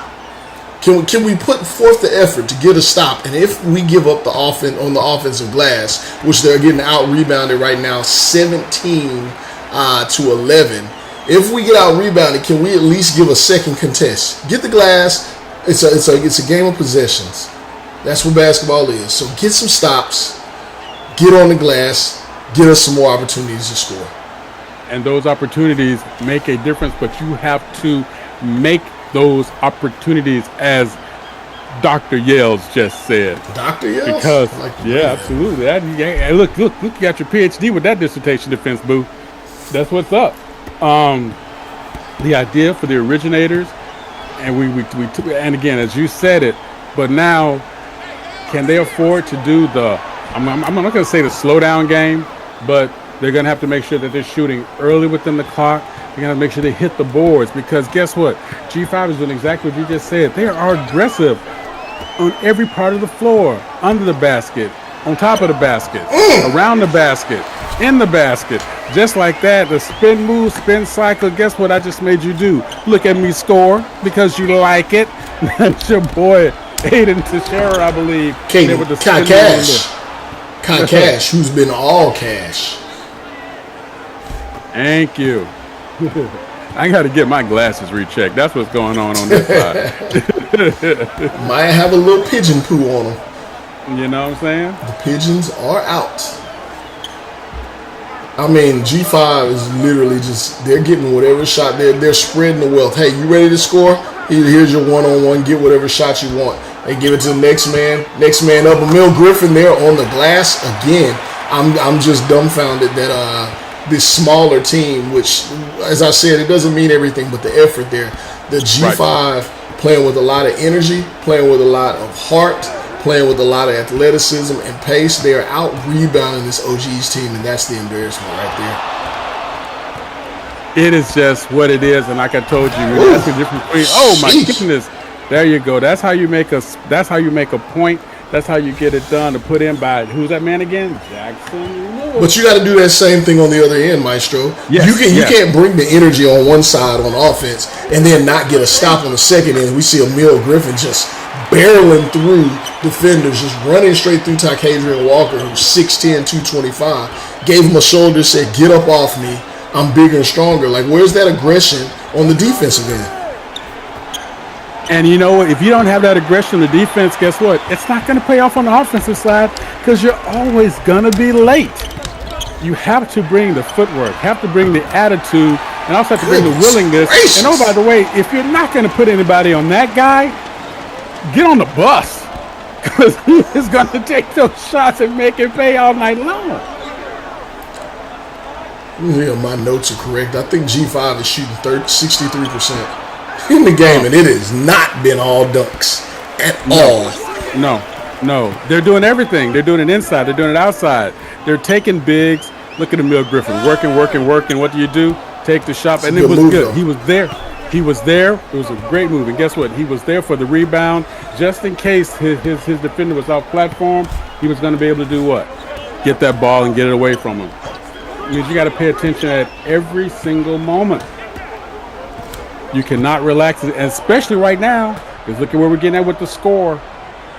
We're not quite at 20 points, but it's starting to feel like it. OG last second shot, not good. Again, forced into that shot by what? The defensive presence of everybody being there. And listen, here we go.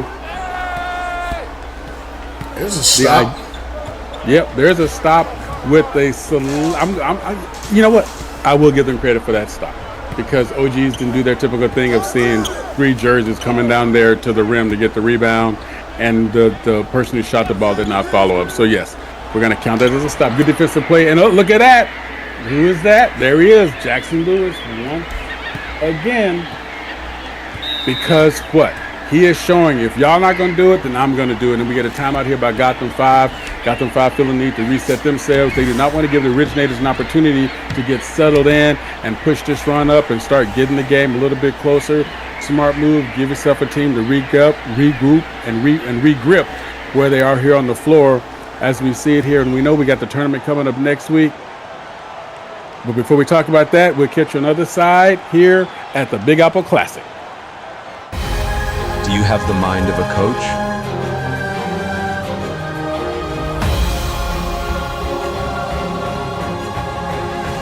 Are you willing to fight for your players? Can you handle it when things get heated.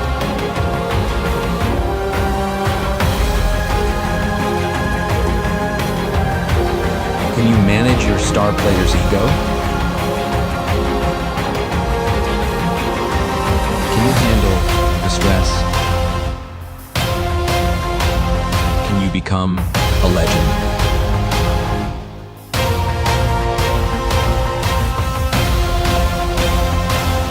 The only place in the world where you can coach live in a virtual world.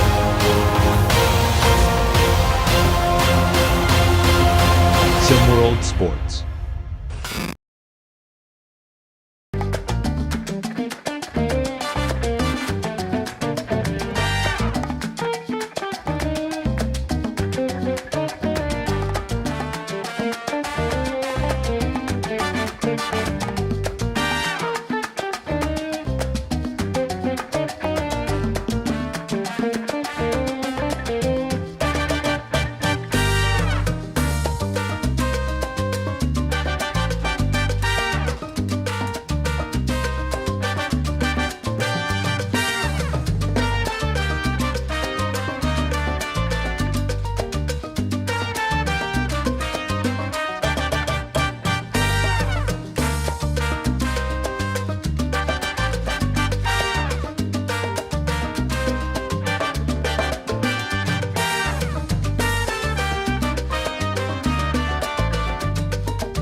And welcome back to the Big Apple Classic. Gotham 5, 53. The Originators 38. You do the subtraction math, and you can text us the answers at 1-800-SimWorldMath.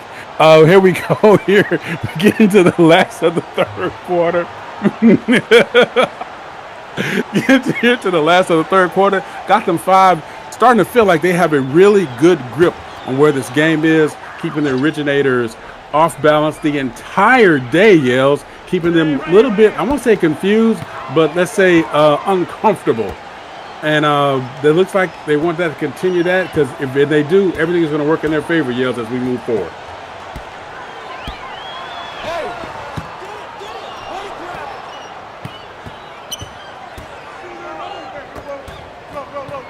No.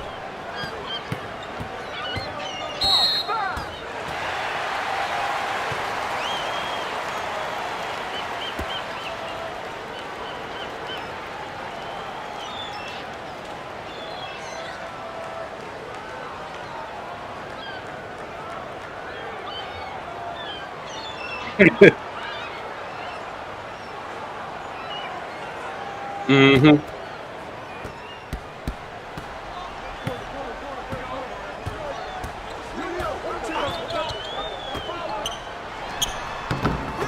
Mm-hmm.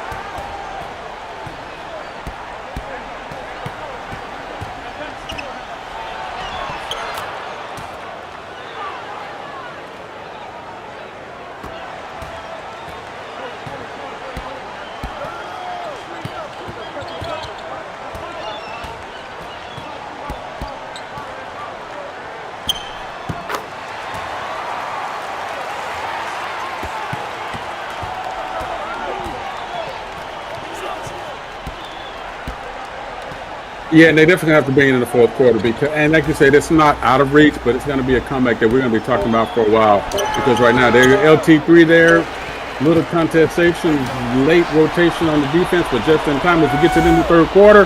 One more quarter left to go here at the Big Apple Classic here in Long Island, Hoops Haven.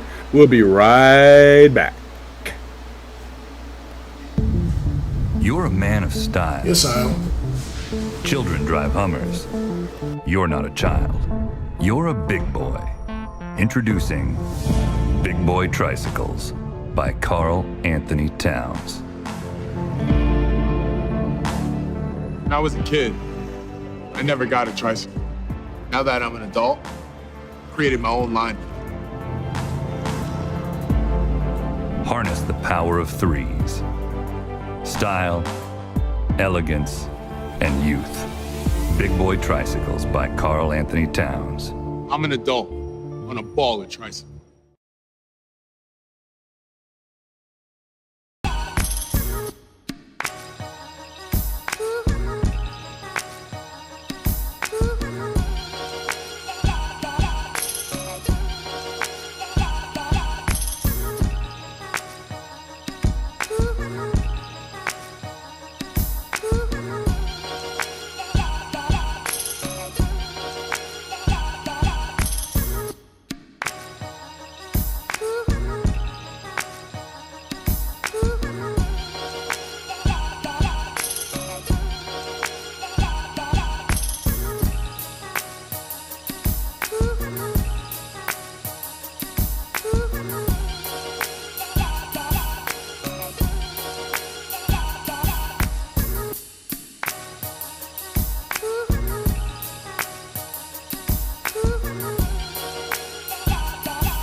And welcome back to the Big Apple Classic. I'm not going to quote B-Ron and say, put those first. I'm not going to do it. Don't do it. And we did the fourth quarter, 17-point lead for Gotham 5. 8 minutes to history. No, I'm just joking. 8 minutes to the championship of this tournament, though, over the Originators. The Originators going to have to find a way to overcome the 17-point deficit and get there to be able to pull out this tournament win after such a dominant game all day.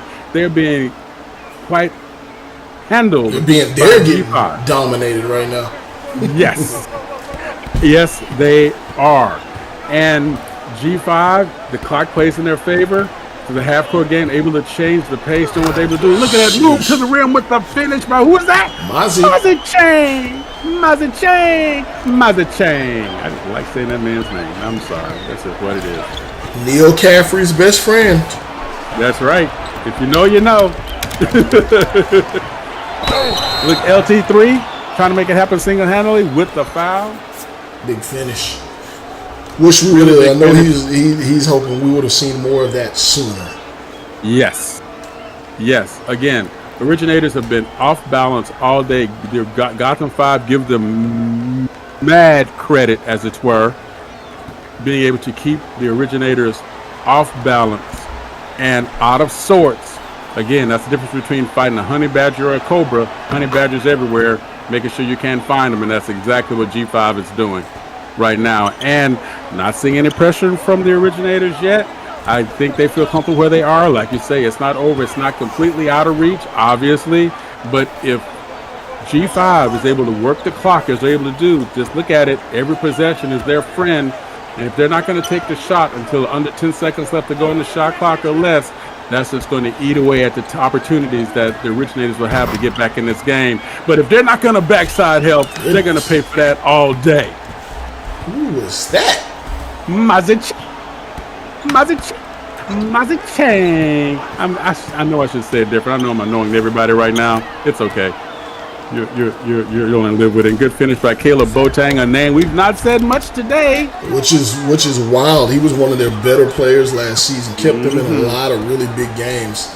Seeing his numbers diminish in this season, along with Christ Coates. Mazicheng down in the post, playing two-man game there with Aiden Teixeira.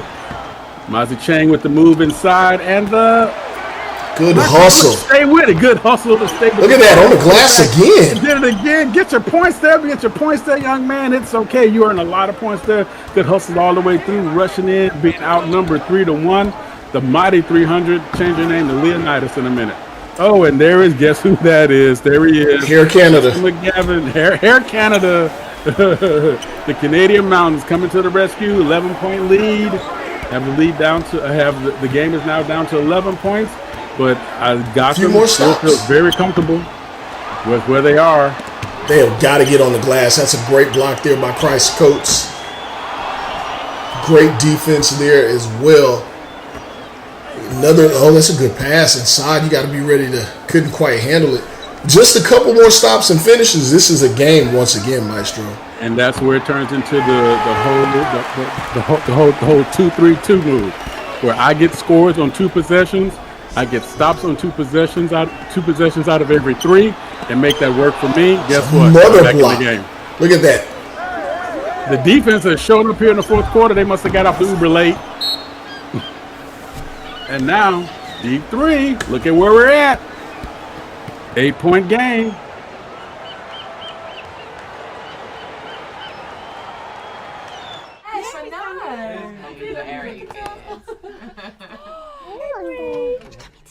Who's over there? He's walking.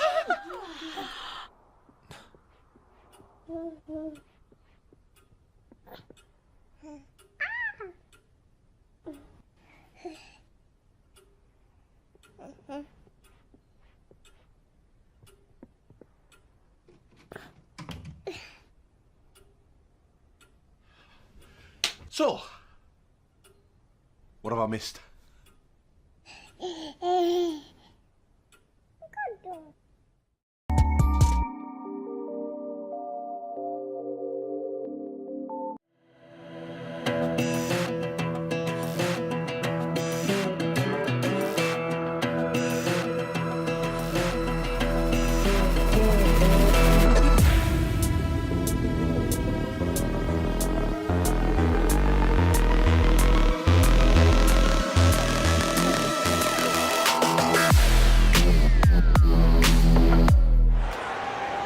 And welcome back to the Big Apple Classic.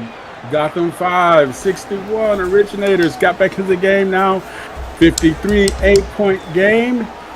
The Originators have found a way to get stops and to stay in the game by making buckets. And we've seen some players and called some names we haven't called in a while there in this comeback so far. But hey, somebody's going to say don't call it a comeback. We've been here for years. Let's see what's going to happen here these last few minutes. Yells, what do you see happening? I'm seeing the OGs need to get stops. They need to continue to focus on defense, leading the offense. Offense seems to be waking up a bit here, so they can figure it out. That's a questionable shot there, an extremely questionable shot. Justin McGavin came in, gave some quality minutes. It looks like he's been taken off the court at this point. And as I say that, it looks like he's about to check back in. Between him and Tompkins, there are some offensive opportunities there, but this Emil Griffin kid is really, he's really putting on a show. Everyone's going to talk about the 43 from LeJour and Tompkins to get them here, to get the OGs here, but Emil Griffin has shown so much skill and ability to finish around the rim, which is not common in kids this age. No, it's not. And you know the reality of how do we make that, you know, how do we make that work for us, and the fact that you now have a good piece of, I almost said tape, good piece of video as we see Aiden Teixeira there knocking down the three. We have now a good piece of video where we can now sit him down and say, okay, this is where we are. This is what we got. Look at what you did. Let's look at how you did it and make that a part of his conscious part of his game. As LT3 said, look, don't call it a comeback. I've been here for years, boo. There it is. Look at it. Look at where we're at. Look at where we're at right now. It's not over yet, as my man Yels would say, the Yelster. It's just about there. We're under 3 minutes to go. 13-point game. It is just about there, Maestro. Yeah, I'm starting to taste that Colombian food right now, man. We're gonna love it. Listen, we're gonna get the arroz con pollo, and then we're gonna get the carne asada, homie. That's what I had enough of. I prefer the Cali version, the West Coast version of those two things. I will be picking up, as I was telling you earlier, I will be getting me some mofongo. Okay. I ain't mad at you. Some beef steak and as they call it, let me stop. We're gonna get arroz con pollo, yeah, for sure. But yeah, I'm absolutely giving me some mofongo. It is happening. Look at this post work. What move? Listen, knowing that it's all about the footwork. That's what he showed. No, he did not get the bucket, but he showed you something there. That his willingness to not only be in the post with the bigger man, but to attack him and use smart footwork shows you something about his game. LT3 is now making a move up and gets the foul, stops the clock to the originator's advantage. That's what they need to do with a minute 44 left. We need to get as many buckets as we can without the tick-tock on the rock. So there it is. LT3 coming up to the line. The tick-tock on the rock. That's right, baby. What do we call the basketball in the basketball game? What do we call it? We call it the... Apparently we call it the rock. We call it the rock, and we want to rock the rock, right? Come on now, stay with me, family. I got you. I'm there. Left-handed free throw shooter makes it a 10-point game, trying to reduce the lead to 9. Minute 44 left to go. It's a 9-point game. The originators are right there, but they need to make something happen quick. 3 possessions. They need to make something quick with 1 minute and 40 seconds left to go. Maybe up the defensive presence, maybe meeting the team sooner. Do not give Gotham 5 a chance to get settled. Gotham 5, I'm looking to burn as much clock as I can. Yeah, I would definitely be pressing by now. They have not forced the action, letting Gotham dictate the pace and burn some clock here. This is exactly what Gotham wants to do. Taking that shot with under 5 seconds left to go, and when you make the shot count, guess what you just did? Yeah. Chew up a whole bunch of the sand and hourglass. With a great pass, Air Canada with the finish. 9-point game, a minute 13 left. Are we going to see a push toward the end? There's still no pressure from the originators, and guess what? Just walk it up. You don't need Uber. I need a tricycle. Nope. A baller tricycle right now. I can take one. All right, Carl Anthony. G5 is playing smart. Under a minute left to go, 55 seconds to go. Still not forcing the issue. The originators are playing as if they're straight. And listen, look at Emil work against Air Canada and make the move count. And I believe Katie, don't get at the door, baby girl, because you can bar it in a few seconds here. Now we have an 11-point lead here. And with the originators reset Air Canada from way deep. Oh, long distance photo card going on. Boom. Extra minutes, there it is, but I think it's little too late. As we get close to the end of this game, at this great tournament, Gotham 5 with now some more strain in front. Emil puts the dagger in the heart. Count Dracula. Thanksgiving, we saw some rough clock management. I think we've seen a little bit of the same here to end this game. The ending score is going to dictate that this could have been a much closer game if the clock management and the forcing of the action was there on the OG side. Completely agreed, 100% as the final seconds here tick off between G5 with the lead here. They're going to just dribble out the clock. I want to thank everybody for being with us here today, for participating across all of our mediums. Everybody else, the production team, the team in the buses, the team in the crew with Yales. I am Maestro. Thanks for watching out as the game now comes to a finish. Gotham 5 takes home the Big Apple Classic Championship. 74-66 the win of the originators. We appreciate you so much. Please reach out to us. Pay attention later for Maestro's wrap-up. of the whole tournament. Hope to see you soon and see you next week at the West Coast Classic. This has been a presentation of SimWorld Sports.